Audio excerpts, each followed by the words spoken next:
قسط نمبر 62۔ اول تو میں نے یہ محکمہ اس محکمے کے لیے نہیں بلکہ اپنے وطن کی بھارتیوں کے ہاتھوں توہین اور ذلت کی برداشت نہ کرتے ہوئے خود کو والنٹیئر کیا تھا اور میں بھارت آ گیا تھا۔ مجھے اپنے وطن اور اس کی مٹی سے بے انتہا پیار ہے، اسے میں کبھی نہیں چھوڑ سکتا۔ دوسری بات یہ کہ میں ایک آزاد ملک کا آزاد شہری ہوں، وہاں نہ میرے حقوق سلب کیے جاتے ہیں اور نہ ہی مجھے دوسرے درجے کا شہری سمجھا جاتا ہے۔ بھارت مسلمانوں کا حال تو مجھ سے بہتر آپ جانتے ہیں، میں نے حاجی مستان کو کہا۔ ان کی حالت ایک آزاد ملک میں محکوموں جیسی ہے، ان سے دوسرے درجے کے شہریوں سے بھی بدتر سلوک کیا جاتا ہے۔ کیا تم پسند کرو گے کہ میں اور میری فیملی آزادی کی نعمت کو ٹھکرا کر بھارتی ہندوؤں کی غلامی کا طوق گلے میں پہن لیں؟ اپنی اسلامی معاشرت کو چھوڑ کر ہندو کی متصابانہ تہذیب کی بھول بھلیوں میں گم ہو جائے؟ کیا تم یہ پسند کرو گے کہ میرا لڑکا یہاں کی تہذیب کا اثر لے کے السلام علیکم کے بجائے نمستے کہنا شروع کر دے؟ کیا تم اتنی بڑی بمبئی میں ایک بھی ایسی مسلم عورت دکھا سکتے ہو جو اپنے لباس اور اپنی وضاقتہ سے مسلمان لگتی ہو؟ اگر تم یہ سب چاہتے ہو تو مجھے تمہاری آفر کب منظور ہے؟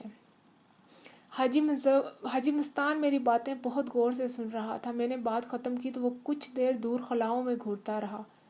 شاید دور، بہت بہت دور، وہ آزادی کی اس روشنی کی تلاش کر رہا تھا جو بھارتی مسلمانوں کی زندگی میں ابھی تک اجالا نہ کر سکی تھی۔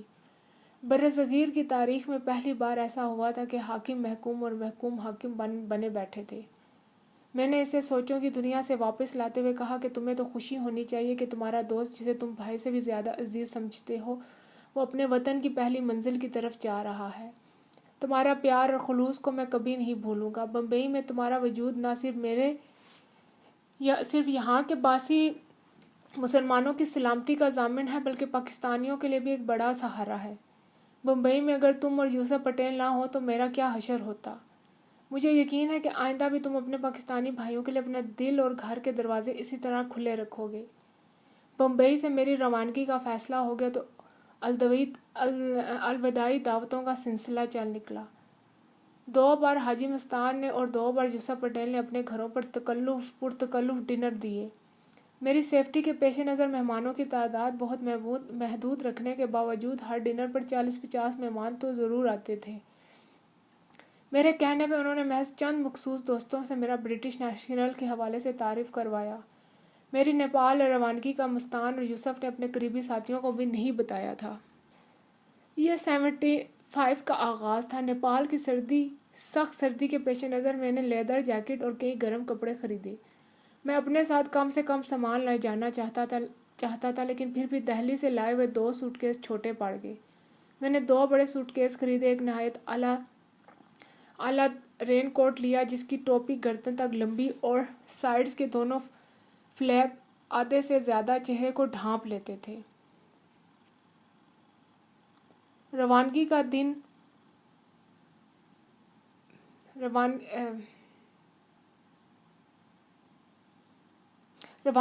دن طے کرنے سے پہلے نیپال جانے کے لیے راستے کا تعین ضروری تھا۔ ہوائی سفر تو خارج از بحث تھا۔ اخباروں میں میری تصویریں اور زندہ یا مردہ گرفتاری میں انعام کے اشتہارات کئی مرتبہ چھپ چکے تھے۔ پولیس، CBI اور DMI کے آدمی ہر سو میری بو سونگھتے پھرتے تھے۔ صورتحال ایسی تھی کہ میں بمبئی ایئرپورٹ پر ہی دھر لیا جاتا۔ زمینی راستے 2 تھے، ایک پٹنہ سے ہوتے ہوئے نیپال بھارت سے بارڈر تک جاتا تھا۔ یہ راستہ چھوٹا تھا لیکن سفر کے دوران سٹیمر کے ذریعے دریا کو کراس کرنا پڑتا تھا۔ سابقہ مشرقی پاکستان سے آنے والے پاکستانی اور باہری مہاجروں کے قافلے اسی راہ سے نیپال جاتے تھے۔ دوران سفر کئی بار ان کی چیکنگ ہوتی اور ذرا سا شک پڑنے پر کہ یہ پاکستانی ہیں انہیں گرفتار کر لیا جاتا یا پھر بھارتی رشوت وصول کی جاتی تھی۔ اسٹیمر کے گھاٹ پر تو چیکنگ کے بہانے ان لٹے پٹے مہاجروں کا بچا کچھا سامان بھی لوٹ لیا جاتا تھا۔ میرا اس راستے سے جانا بھی قطعی غیر محفوظ تھا۔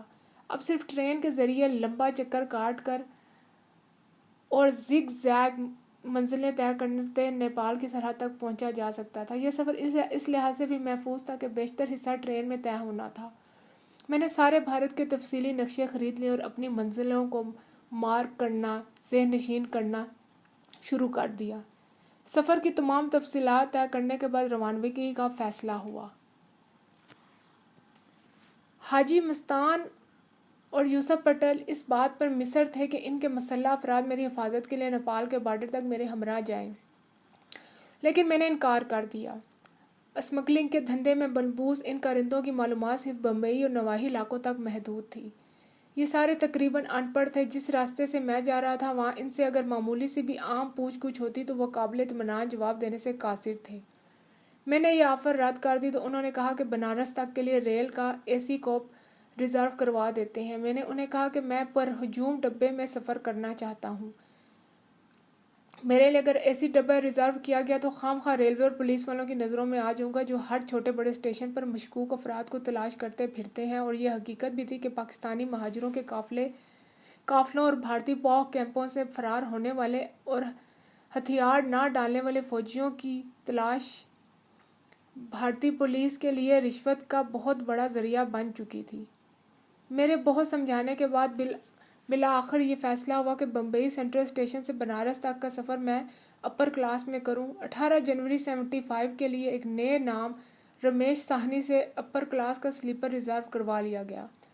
حاجی مستان اور یوسف پٹیل نے بہت اصرار کیا کہ میں جتنی رقم چاہوں میں ان سے لے لوں، لیکن میں نے انکار کر دیا۔ میرے پاس ابھی بھی دہلی سے لائے ہوئے خاصے پیسے موجود تھے اور نیپال میں پاکستانی ایمبیسی نے میری دیکھ بھال کرنی تھی۔ میں نے ان دونوں کو مجھے الوداع کہنے کے لیے اسٹیشن پہ آنے سے بھی روک دیا۔ یہ دونوں اتنے مشہور و معروف تھے کہ بمبئی پولیس اور سی بی آئی کا ہر ملازم انہیں پہچانتا تھا۔ ریلوے اسٹیشن پر ان کے ہمراہ مجھے دیکھ کر ان محکموں کے ملازم کا میری طرف متوجہ ہونا لازمی تھا۔ میں نے انہیں کہا کہ آپ مجھے جوہو کے بنگلے پر ہی الوداع کہیں اور اسٹیشن پر آپ کے محافظ چھپ کر ٹرین کی روانگی تک مجھے خبر دے دیں۔ شام 6 بجے ٹرین کی روانگی کا وقت تھا۔ مستان اور یوسف نے دوپہر کا کھانا جوہو کے بنگلے پر میرے ہمراہ کھایا۔ شام 5 بجے تک ہم باتیں کرتے رہے۔ حاجی مستان نے دوبارہ مجھے کہا کہ اگر نیپال میں مجھے کبھی بھی اس کی ضرورت ہو تو فوری طور پر اسے ٹیلی فون پر اطلاع دوں۔ پہلی فلائٹ سے وہ خود یا اس کے متعمد ساتھی کھٹمنڈو پہنچ جائیں گے۔ میری روانگی کے وقت وہ دونوں مجھ سے یوں بھیج کر گلے ملے جیسے یہ ہماری آخری ملاقات ہو اور یہ بات سچ ثابت ہوئی۔ اس آخری ملاقات کے بعد ہم کبھی نہ مل سکے۔ نیپال سے میں پاکستان چلا آیا اور کچھ عرصے کے بعد غم دنیا اور غم روزگار میں 16 سال سعودی عرب اور سنگاپور میں گزرے۔ پہلے یوسف پٹیل اور بعد میں آج سے چند سال پہلے حاجی مستان کا انتقال ہو گیا۔ ان کے انتقال کے بعد ساتھ ہی دونوں کے گروہ بھی ختم ہو گئے اور بمبئی میں ان جیسا دلیر اور مسلمانوں کو تحفظ دینے والا کوئی نہ رہا۔ بھارتی دہشت گرد اور پاکستان اور مسلمانوں کا انتہائی دشمن بال ٹھاکرے، جو آج کل بمبئی میں خوف کی علامت بن چکا ہے اور ان کی زندگی میں بھیگی بلی بنا رہتا تھا۔ مجھے سنگاپور میں بمبئی کے ایک مسلمان نے بتایا کہ بال ٹھاکرے کو پر پرزے نکلتے دیکھ کر حاجی مستان نے اسے ایک بار اٹھوا بھی لیا تھا۔ حاجی مستان کے ساتھی تو اسے ختم کرنا چاہتے تھے، لیکن بال ٹھاکرے نے مستان کے قدموں پہ اپنا ماتھا رکھ دیا اور گڑ گڑا کر زندگی کی بھیک مانگتا رہا اور اپنا سر اس وقت تک اس کے قدموں میں سے نہ اٹھایا جب تک کہ مستان نے اس کی جان بخشی نہ کر دی۔ شام 5 بجے میں سب سے الوداع ہو کر ڈرائیور کے ہمراہ اسٹیشن کے لیے روانہ ہوا۔ اس وقت موسلا دھار بارش ہو رہی تھی اور اس بارش نے بیرگنج نیپال پہنچنے تک مسلسل ساتھ دیا۔ 6 محافظ 2 کاروں میں ہمارے پیچھے آ رہے تھے۔ میں نے برساتی پہن رکھی تھی۔ میرے سامان میں 2 سوٹ کیسوں کے علاوہ کافی سے بھرا ایک تھرموس اور ایک پیکٹ میں ڈھیر سارے سینڈوچ تھے۔ اسٹیشن پہنچ کر میں نے ڈرائیور سے ہاتھ ملایا اور کلیوں سے سامان اٹھوانے لگا۔ اسی دوران محافظ اس پلیٹ فارم پر پھیل چکے تھے جہاں بنارس جانے والی ٹرین کھڑی تھی۔ اپنے ڈبے میں سامان رکھوانے کے بعد میں نے ٹرین کے دروازے میں کھڑا ہو گیا۔ میں نے پلیٹ فارم پر مختلف جگہوں پر کھڑے محافظ دیکھ لیے تھے اور انہیں الوداع کہنے کے لیے ہی میں دروازے میں کھڑا تھا۔ ٹھیک وقت پر انجن نے وسل دی، گاڑی آہستہ آہستہ رینگنا شروع ہوئی تو ایک محافظ بھاگتا ہوا میرے پاس آیا اور ایک بڑا بریف کیس مجھے تھماتے ہوئے بولا، یہ دونوں سیٹھوں نے آپ کے لیے بھیجا ہے۔ بریف کیس مجھے دیتے ہی وہ پلیٹ فارم کے ہجوم میں گم ہو گیا۔ اتنے میں گاڑی نے رفتار پکڑ لی تھی۔ میں ہاتھ ہلا لا کے محافظوں کو الوداع کہہ رہا تھا۔ جب گاڑی کی رفتار خاصی بڑھ گئی اور پلیٹ فارم بہت پیچھے رہ گیا تو میں اپنی سیٹ پر آ کر بیٹھ گیا۔ میں نے بریف کیس کھولا تو وہ بھارتی کرنسی اور امریکی ڈالروں سے بھرا ہوا تھا۔ اس سے پہلے کہ دوسرے مسافروں کی نگاہ اس پر پڑتی میں نے اسے بند کر دیا۔ بعد میں موقع ملنے پر میں نے اوپر اپنے سلیپر پر جا کے نوٹوں کو گنا تو 30,000 امریکی ڈالر اور 3 لاکھ بھارتی کرنسی تھی۔ میں نے حاجی مستان اور یوسف پٹل سے رقم لینے سے انکار کر دیا تھا، لیکن ان دونوں نے مجھے خالی ہاتھ جانے نہ دیا، بلکہ اس طریقے سے اور ایسے وقت مجھے اپنی محبت اور خلوص سے بھرا یہ تحفہ دے دیا جسے میں لوٹا بھی نہیں سکتا تھا۔ بمبئی سے بنارس تک 25 گھنٹے کے سفر کے دوران حتی المکان ٹرین سے کم ہی باہر نکلا۔ دوسری شام ڈھلے ٹرین بنارس پہنچی۔ سفر کے دوران ڈبے کے دوسرے مسافروں نے مجھ سے بات چیت کرنا چاہی تو میں نے سوری انگلش کہہ کر خود کو جرمن ظاہر کرتے ہوئے جان چھڑا لی۔ سفر کے دوران دن دوپہر کے وقت الہ آباد دوسرے دن دوپہر کے دن الہ آباد آ گیا۔ دہلی میں قیام کے دوران میں 2 مرتبہ الہ آباد آیا تھا اور یہاں پر متعین 12 سکھ لائٹ انفنٹری کے ریجمنٹل سینٹر سے کئی اہم معلومات حاصل کی تھی۔ میں یہاں پاکستانی جنگی قیدیوں کے دونوں کیمپوں کے گرد بھی منڈلاتا رہا تھا۔ اس وقت میں ایک طرح سے آزاد تھا، لیکن اب حالت بالکل مختلف تھی۔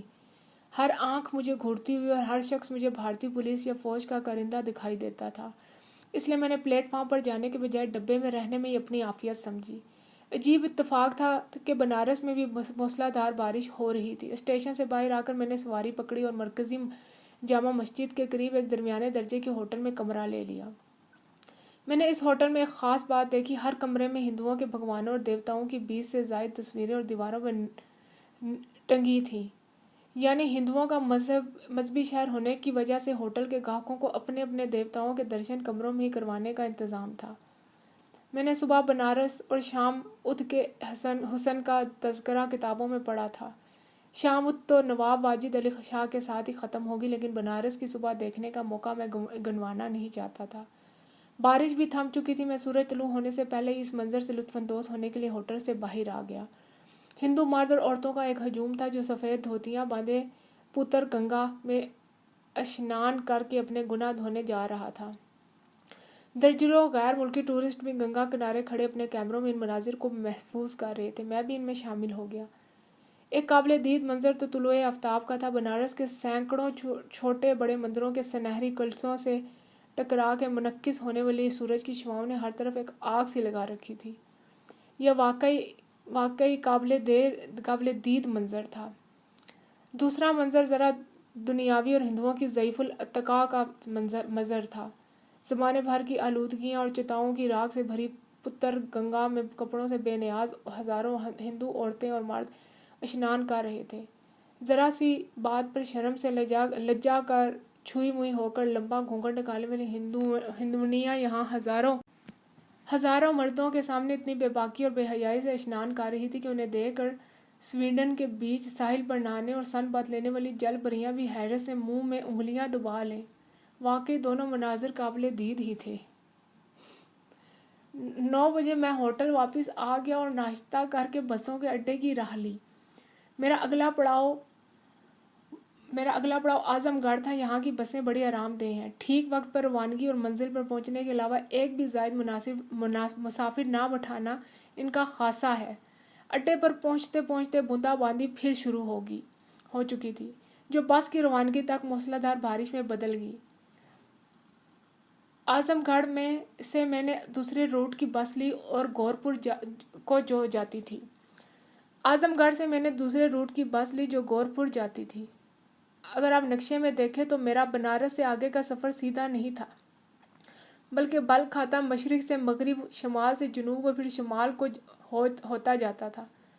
میں نے یہ لمبا اور زگ زیگ راستہ اس لیے چنا تھا کیونکہ بمبئی میں مجھے جو اطلاعات ملی تھی ان کے مطابق پوہ کیمپوں سے فرار ہونے والے پاکستانی فوجی نیپال پہنچنے کی کوشش میں انہیں سیدھے راستوں سے گزرتے ہوئے پکڑ لیے جاتے ہیں۔ اس لیے الہ آباد اور لکھنؤ سے نیپال کے بارڈر کی طرف جانے والی ٹرینوں اور بسوں کی خصوصی طور پر چیکنگ کی جاتی تھی۔ بس گورپور پہنچی تو بارش ہو رہی تھی۔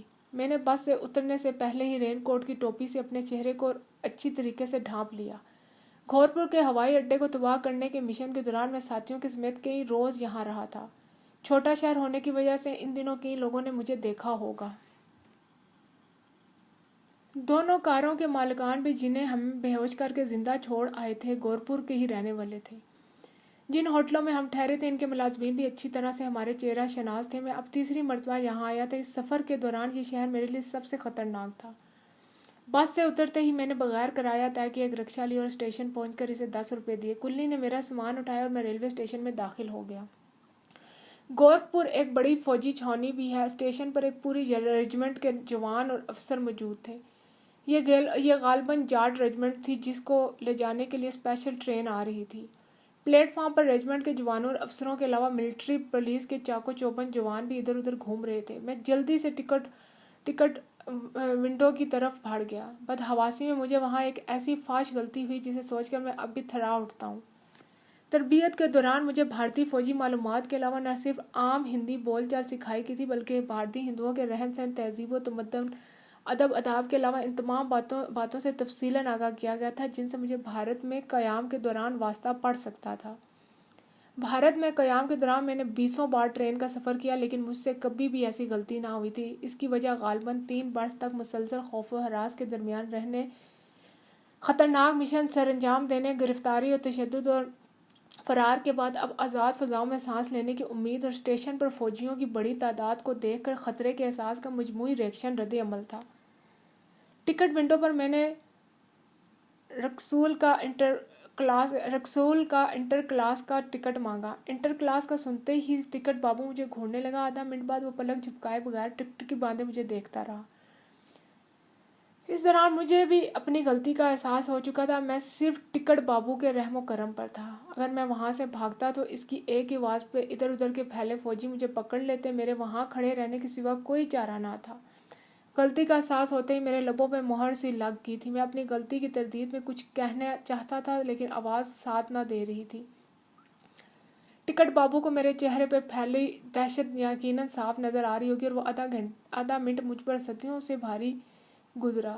ٹکٹ بابو نے بالآخر کرخت لیکن دھیمی آواز میں کہا، یہاں انٹر کلاس نہیں ہوتا۔ تربیت کے دوران مجھے اچھی طرح سے ذہن نشین کرایا گیا تھا کہ بھارت میں کئی سال پہلے ریلوے میں انگریزوں کی دور کی درجہ بندی یعنی تھرڈ، انٹر، سیکنڈ اور فرسٹ کلاس ختم کر کے لوور کلاس اور اپر کلاس میں بدل دی گئی تھی، جبکہ پاکستان میں اس وقت وہی پرانا سلسلہ جاری تھا۔ یہ غلطی میری جلد بازی اور ذہنی کیفیت کی آئینہ دار تھی۔ ٹکٹ بابو نے گھورتی آنکھوں اور ایک فقرے سے مجھے بتا دیا تھا کہ وہ میری اصلیت جان چکا ہے۔ اول قد کاٹ اور رنگ سے ہی میں بھارتی نہیں لگتا تھا، پھر پاؤ کیمپوں سے فرار ہونے اور ہتھیار نہ ڈالنے والے پاکستانی فوجیوں کی گرفتاری کی داستانوں سے خبرات کے صفحے بھرے ہوئے تھے۔ کیمپوں سے بھی جو بھی فرار ہوئے ان میں سے اکثر نے نیپال کی راہ لی اور اپنے لا علمی کے باعث چھوٹی چھوٹی غلطیوں پر ہی پکڑے گئے۔ اس وقت میری حالت یقیناً دیدنی ہوگی۔ 3 سال سے زیادہ مدت پر ہر لمحے زندگی اور موت کا کھیل کھیلنے کے بعد جب میں آزادی کی منزل کے اتنے قریب پہنچ چکا تھا، اس وقت ایک چھوٹی سی لیکن فاش غلطی کی وجہ سے پھر گرفتاری اور گھپ اندھیرے میں ڈوب جانے کا تصور اتنا بھیانک تھا جسے بیان کرنا محال ہے۔ غیر ارادی طور پر میرے ہاتھوں نے برساتی کے بٹن کھولے اور پسٹل کو مضبوطی سے تھام لیا۔ ہزاروں مسلح دشمنوں کا مقابلہ اکیلا تو نہیں کر سکتا تھا لیکن اپنی جان تو لے سکتا تھا۔ اب میری زندگی اور موت کا دارومدار اللہ کے بعد ٹکٹ بابو پر تھا۔ میں آج تک یہ نہیں سمجھ سکا کہ وہ ٹکٹ بابو انتہائی رحم دل انسان کے روپ میں فرشتہ تھا یا قادر مطلق نے اس کی زبان بند کر دی تھی۔ وہ خود بھارتی مسلمانوں نے مجھے پکڑوانے کی کوشش کی تھی۔ یہ بابو ہندو تھا یا مسلمان لیکن میرے لیے تو رحمت کا فرشتہ بن گیا۔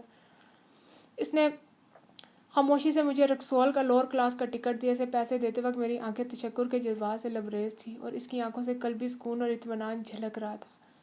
مجھے یقین ہے کہ اس منظر کو اگر کیمرہ فلم میں قید کر لیتا تو وہ تصویر مختلف جذبوں کی ترجمانی کے حوالے سے انعام کی حقدار ٹھہرتی۔ کلی نے میرا سامان اٹھا کر رکھا تھا۔ ہم اس پلیٹ فارم پر چلے گئے جہاں رکسول جانے والی گاڑی کھڑی تھی۔ چھوٹی پٹری پر چلنے والی اس گاڑی کا سفر صرف گورکھپور سے رکسول اور واپسی تک محدود تھا۔ آدھ گھنٹے بعد گاڑی نے حرکت کی۔ اس دوران میری حالت بالکل ایک زندہ لاش جیسی تھی۔ سوچنے سمجھنے کی صلاحیت مفقود ہو چکی تھی۔ پلیٹ فارم پر فوجیوں اور مسافروں کی چہل پہل تھی لیکن مجھے یوں محسوس ہو رہا تھا جیسے کہ سائے وہ جو میری آنکھوں میں پھیلتے اور سکڑتے جاتے تھے۔ گاڑی چلنے کی خاصی دیر بعد میرے حواس کچھ بحال ہوئے اور میں نے ڈبے میں بیٹھے مسافروں کا جائزہ لیا۔ 6-7 مسافروں میں غیر ملکی بھی تھا۔ میں نے اس کے ساتھ والی سیٹ پر میں جا بیٹھا اور تھرموس سے کافی نکال کر خود بھی اور اسے بھی آفر کی۔ مغربی سیاح خود چاہے کتنا ہی ابتر حالت میں کیوں نہ ہو، مشرقی اقوام خصوصاً برصغیر کے باشندوں کو ہمیشہ ہیچ سمجھتے ہیں۔ ادھر ہم برصغیر کے باشندوں سے بات کرنے یا ان کی ایک مسکراہٹ کو اپنے لیے باعث صدر افتخار جانتے ہیں۔ ڈبے کے دوسرے مسافروں کو نظر انداز کرتے ہوئے میں نے اسے کافی پیش کی تھی، جسے اس نے اپنی برتری کا حق سمجھتے ہوئے مسکراتے ہوئے قبول کیا۔ ادھر میرے دماغ میں ایک نئے منصوبے نے جنم لیا۔ میرے پوچھنے پر اس نے بتایا کہ وہ جرمن نیشنل ہے اور سیر و تفریح کے لیے کھٹمنڈو جا رہا ہے۔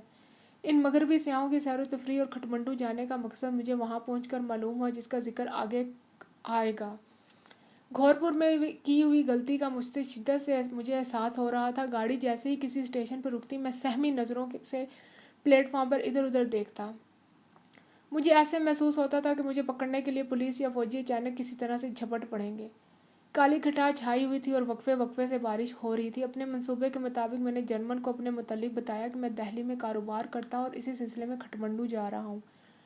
میں نے اس سے کہا کہ بارش تو اس سفر کا سارا مزہ کرکرا کر دیا ہے۔ بارش نے تو اگر ہم بذریعہ سڑک چلیں تو بہت سے دل فریب مناظر دیکھنے کو ملیں گے۔ جرمن نے میری بات کا کوئی جواب نہ دیا۔ میں نے کہا اگلے اسٹیشن سے میں تو گاڑی چھوڑ دوں گا اور رکسول تک بس سے سفر کروں گا۔ میں نے اسے بھی بس میں چلنے کی دعوت دی تو اس نے کہا کہ میرے پاس ریل کا ٹکٹ ہے اور بس سے سفر کرنے کے لیے میں مزید پیسے ضائع نہیں کر سکتا۔ اس کی انگریزی ٹوٹی پھوٹی تھی، لیکن وہ اپنا مقصد بخوبی بیان کر لیتا تھا۔ میں نے اسے کہا کہ مختصر سے دوران سفر سعد نے مجھے اس کا گرویدہ کر دیا۔ اس کے علاوہ میں اس سے جرمنی کے متعلق معلومات بھی حاصل کرنا چاہتا ہوں، کیونکہ عنقریب ہی مجھے میونخ جانا ہے۔ اس لیے اگر وہ میرا ساتھ دینے کو تیار ہے تو میں نہ صرف اس کا رکسول تک کا بس کا ٹکٹ بھی خریدنے کو تیار ہوں۔ نیپال کے سرحدی قصبے بیرگنج میں رات گزارنے کے لیے ہوٹل کا کرایہ اور کھانے پینے کا خرچہ بھی میں اٹھاؤں گا۔ جرمن نے کچھ دیر سوچنے کے بعد میری دعوت قبول کر لی اور اگلا بڑا اسٹیشن مظفر آباد تھا۔ ہم ٹرین سے اتر آئے۔ جرمن نے میرا ایک سوٹ کیس بھی اٹھا لیا۔ اس کا اپنا مختصر سامان اس کی پشت پر باندھا ہوا تھا۔ اسٹیشن سے باہر نکلتے ہی بڑی سڑک دکھائی دی۔ بارش نے پھر زور پکڑ لیا تھا۔ سڑک کے کنارے ایک درخت تلے ہم کھڑے ہو گئے۔ تھوڑی دیر میں ہی رکسول جانے والی بس نمودار ہوئی۔ بارش کی وجہ سے گنتی کے چند ہی مسافر بس میں موجود تھے۔ ہم بس میں سوار ہوئے اور ڈرائیور کی بلا مقابل خالی سیٹوں پر بیٹھ گئے۔ کنڈکٹر بھی کرایہ لینے کے بعد ڈرائیور کے پاس بیٹھ کر اس سے باتیں کرنے لگا۔ ڈرائیور کوئی ٹھاکر تھا۔ دونوں کی باتوں سے معلوم ہوا کہ چند روز پیشتر 3 پاکستانی فوجی، یقیناً یہ فوجی تھے جو ریپیٹریشن پاکستان واپسی سے کچھ قبل کیمپوں سے فرار ہو گئے تھے اور خاصا وقت بھارت میں بھٹکنے اور پناہیں لینے کے بعد نیپال جا رہے تھے۔ اسی ڈرائیور نے شک پڑنے پر بھارتی پولیس کو پکڑوائے تھے۔ وہ اپنے اس کارنامے پر اترا رہا تھا اور میں سوچ رہا تھا کہ ایک بڑا شکار اس کے کتنے قریب بیٹھا ہوا ہے۔ قارئین دلچسپی کے لیے عرض ہے کہ 16 دسمبر 1971 کو مشرقی پاکستان میں تمام فوجیوں نے ہتھیار نہیں ڈالے تھے۔ کچھ آسام سے ہوتے ہوئے برما چلے گئے تھے، جہاں برمی حکومت نے انہیں کچھ عرصہ قید رکھ کر پاکستان کے حوالے کر دیا۔ کچھ جیسور چھاؤنی کے قریب بارڈر سے بھارت میں داخل ہوئے اور چھپتے چھپاتے بھارتی پنجاب کی راہ لی اور کچھ سندھ میں بارڈر کی طرف بڑھے، لیکن راستوں سے عدم واقفیت اور مضبوط بھارتی جاسوسی نظام کی وجہ سے راستے میں ہی پکڑے گئے۔ جو بارڈر تک پہنچنے میں کامیاب ہو گئے تھے، وہ وطن کے اتنے قریب کامیابی سے پہنچنے کی خوشی اور جلد بازی کے نتیجے میں بھارتی سرحدی فوج BSF کے ہاتھوں گرفتار ہو کے کیمپوں میں بھیج دیے گئے، جہاں انہیں سخت تشدد کا نشانہ بنایا گیا اور بغیر یونیفارم گرفتاری کے باعث کئی برس کے لیے جیل میں بھیج دیا گیا۔ نیپال جانے والوں کا بھی یہی حشر ہوا۔ ایسے خوش نصیب بہت کم تھے جو بغیر گرفتار ہوئے پاکستان پہنچے۔ کئی گھنٹوں کے سفر کے بعد رکسول آ گئے۔ یقین جانیے کہ وہاں بارش کی اتنی بڑی بڑی بوندیں گر رہی تھیں جس سے جسم پر چوٹ لگنے کا احساس ہوتا تھا۔ میرا جرمن ساتھی مسلسل بارش سے جھنجھلا کر بولا، "دس رین از ہیل"، یہ بارش تو عذاب ہے۔ مجھے اس بارش میں اپنی نجات دکھائی دیتی تھی۔ میں نے کہا، "for some it is blessing", کچھ کے لیے یہ نعمت ہے۔ اور حقیقت بھی یہی تھی کہ سخت بارش کی وجہ سے دور دور تک کوئی انسان نظر نہ آیا تھا۔ اڈے پر بس سے اتر کر میں نے رکشے والوں سے پوچھا تو معلوم ہوا کہ نیپال کے سرحدی قصبے بیرگنج جانے والے صرف پیلے رنگ کے رکشے ہیں، جنہیں دونوں جانب جانے کا خصوصی پرمٹ ملا ہوا ہے۔ میں نے 2 پیلے رکشے لیے اور بارڈر کی طرف روانہ ہو گئے۔ بارڈر ایک ندی تھی جس پہ تقریباً 60 میٹر لمبا پل بنا ہوا تھا۔ آدھا پل بھارتی اور آدھا نیپالی تھا۔ پل کے ساتھ ہی امیگریشن آفس تھا۔ جرمن اس میں جانے لگا تو اس نے کہا کہ مجھے یہاں کچھ کام ہے، تم سے بیر گنج کا ڈیولیکس ہوٹل میں 1-2 گھنٹے بعد ملوں گا۔ میں نے اسے 50 بھارتی روپے دی اور کہا کہ میرے دونوں سوٹ کیس اور تھرموس بھی وہ ہمراہ لے جائے۔ نوٹوں بھرا پیکٹ میں نے ٹرین میں اپنے ہی جسم کے ساتھ باندھ لیا تھا اور سوٹ کیسوں میں کپڑوں اور جوتوں کے سوا کچھ نہ تھا۔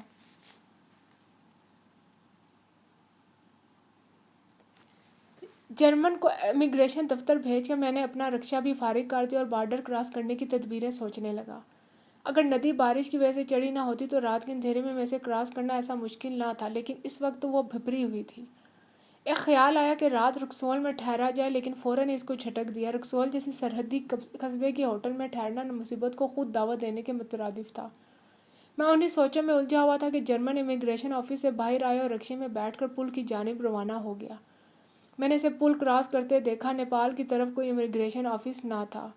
نیپال کی بھارت کے ساتھ پوزیشن بالکل آزاد کشمیر اور پاکستان جیسی ہے۔ کوئی غیر ملکی پاکستان آ جائے، اس کے آزاد کشمیر میں داخل ہونے کے لیے کوئی علیحدہ امیگریشن نہ ہوگی۔ بارش اور ہوا تیز ہوگی اور رات کا اندھیرا چھانے لگا۔ میں پھر پل کے قریب چلا آیا۔ آزادی مجھ سے صرف 30 میٹر دور تھی۔ پل کے شروع میں ایک کینوپی میں ایک اکتایا ہوا منحی سا گارڈ کھڑا تھا۔ میں نے کوئی اور صورت دکھائی نہ دینے پر اسے ہی آزمانے کا فیصلہ کیا۔ میں اس کے پاس چلا گیا، نہایت عاجزی سے پرنام کیا اور کہا، مہاراج، میں آپ کے ایک جرمن دوست کو چھوڑنے آیا تھا۔ میں اپنے ایک جرمن دوست کو یہاں تک چھوڑنے آیا تھا جو ابھی رکشے میں بیر گنج گیا ہے۔ میرے قدم آج تک دھرتی ماتا سے باہر نہیں گئے۔ اپنے متروں میں شرط لگا کر آیا تھا کہ ودیش دھرتی میں ضرور جاؤں گا۔ مجھے وشواس ہے کہ آدھا پل ہمارے دیش کا ہی، آدھا پل ہمارے دیش کا ہے۔ اگر آپ آگیا دیں تو میں اپنے حصے کے پل کے آخر جا کر ایک پاؤں نیپال دھرتی پر رکھ کے واپس آ جاؤں۔ اس طرح میری شرط پوری ہو جائے گی اور میں سونگھ کھا کر کہہ سکوں گا کہ میں ودیش ہو آیا ہوں۔ یہ کہتے کہتے میں نے 50 روپے اس گارڈ کی مٹھی میں دے دی۔ اس نے سر ہلا کر مجھے اجازت دے دی۔ میں نے پل پر آہستہ آہستہ قدمی سے چلنا شروع کیا۔ میرا دل بلیوں کی طرح اچھل رہا تھا۔ آزادی مجھ سے قدم بہ قدم قریب آتی جا رہی تھی۔ جب مجھے یقین ہو گیا کہ میں آدھا پل طے کر چکا ہوں تو پہلے میں نے اپنی رفتار تیز کی اور پھر بھاگنے لگا۔ بھارتی گارڈ نے یہ کیفیت دیکھی تو اسے رشوت کے 50 روپے بھاری پڑتے دکھائی دیے۔ پل پر بارش کے قطروں کی آواز میں شامل پہلے مجھے ہلڈ کی آوازیں سنائی دیں اور پھر رائفل کے 2 فائر ہوئے۔ اسی اثنا میں سارا پل کراس کر کے میں نیپال کی سرزمین میں داخل ہو چکا تھا۔ نیپالی پولیس نے بھارتی گارڈ کے فائروں سے چکنا ہو کر مجھ پر رائفلیں تان لیں۔ میں ہاتھ اٹھائے ان کے پاس چلا گیا اور زور زور سے کہنے لگا، نو فائر، پاکستانی ریفیوجی۔ نیپال کا پاکستان سے معاہدہ تھا کہ کسی بھی پاکستانی ریفیوجی کو بغیر سفری کاغذات کے نیپال میں داخل ہونے کی اجازت ہوگی۔ کھٹمنڈو میں پاکستانی سفارت خانے نے اگر اس کی تصدیق کر دی تو اس ریفیوجی کو یو این او کے افغان ایئر کے چارٹر جہازوں میں سیٹ ملنے تک نیپال میں قیام کی اجازت ہوگی۔ تصدیق نہ ہونے کی صورت میں اس ریفیوجی کو واپس بھارت میں دھکیل دیا جائے گا۔ نیپالی پولیس کے 2 سپاہی مجھے حراست میں لیے ہی قریب ہی بنے تھانے میں لے گئے۔ تھانے دار کو میں نے اپنے پاکستانی ریفیوجی والی بات دہرائی تو اس نے کہا کہ 2-3 دنوں میں تھانے کی حوالات میں بند دیگر پاکستانی ریفیوجیوں کی کھیپ کے ساتھ مجھے بھی کھٹمنڈو میں پاکستانی سفارت خانے میں بھیج دیا جائے گا اور اس وقت تک مجھے حوالات میں رہنا ہوگا۔ یہ کہہ کر تھانے دار نے اپنے حوالدار کو مجھے لاک اپ میں بند کرنے کا حکم دیا۔ تھانے دار تھوڑی انگریزی اور خاصی بھارتی جانتا تھا۔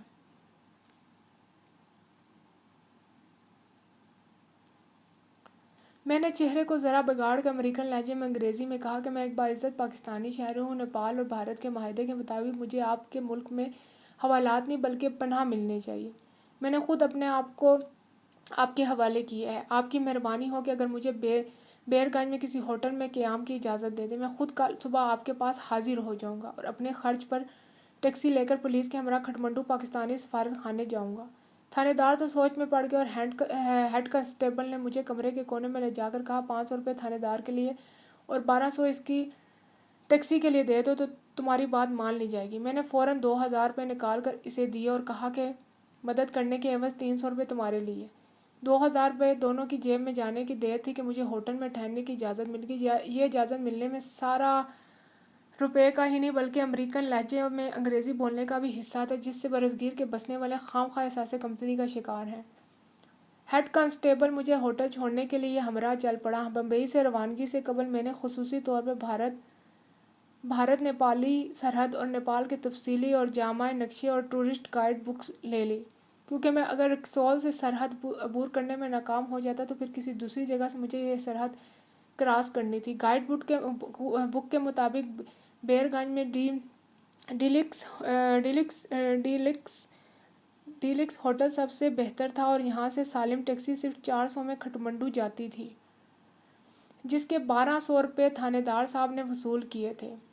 ہم ہوٹل پہنچے تو جرمن لابی میں بیزار بیٹھا دکھائی دیا۔ ہیڈ کانسٹیبل نے ریسیپشن پر جا کر میرے کہنے پر ڈبل کمرہ میرے لیے بک کیا اور سنہالی زبان میں مینیجر کو میرے متعلق ہدایت دی۔ وہ واپس جانے لگا تو مجھ سے 100 روپے اور مزید اینٹھ لیے۔ رجسٹر میں انٹری کروا کے میں جرمن کو لے کر کمرے میں آ گیا۔ ہم دونوں نے گرچہ رین کوٹ پہن رکھے تھے لیکن یوں محسوس ہوتا تھا جیسے کپڑے جسم سے چپک گئے ہیں۔ بوٹ تو من بھاری بھر وزنی معلوم ہوتے تھے۔ ویٹر نے آتش دان میں آگ سلگا دی تو ہم نے سارے کپڑے اتار دیے اور صرف انڈرویئر پہن کر آگ تپنے لگے۔ اگرچہ رات کے کھانے کا وقت ہو چکا تھا لیکن میں نے پہلے کافی اور لوازمات کا آرڈر دے دیا۔ دراصل میں آزادی کی خوشی میں پاگل ہو رہا تھا اور رات بھر اسی خوشی میں سیلیبریٹ کرنا چاہتا تھا۔ میری خوشی کی اس حالت کو قلم لکھنے سے قاصر ہے۔ میں اپنے مقصد میں اللہ پاک کے کرم سے مکمل کامیاب ہوا تھا۔ اپنی ہمت سے بہت بڑھ کر میں نے بھارت کو ناکو چنے چبوائے تھے۔ میرے ساتھیوں اور دہلی میں میری تربیت یافتہ لڑکوں نے گھورپور کے ہوائی اڈے کو مکمل طور پر تباہ کر دیا تھا اور بھارت کے کروڑوں کے جہاز بھسم کر دیے تھے۔ میں نے آرمی ہیڈ کوارٹرز دہلی میں سیکورٹی توڑ کر انتہائی اہم معلومات کے حصول کے لیے پل بنا دیا تھا۔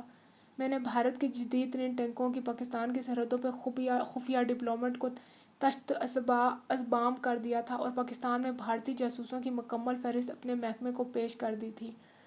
میں نے بھارت کے ایٹمی قوت کے انتہائی اہم خفیہ راز حاصل کیے تھے۔ میں نے بھارتی تشدد کی انتہا کو برداشت کیا اور اپنی زبان نہ کھولی اور ڈی ایم آئی کی سیکورٹی کے حصار کو توڑ کے ان کے منہ پر ذلت کے تماچے مارے تھے اور یہ ثابت کر دیا تھا کہ مسلمان کبھی نہیں ہارتا۔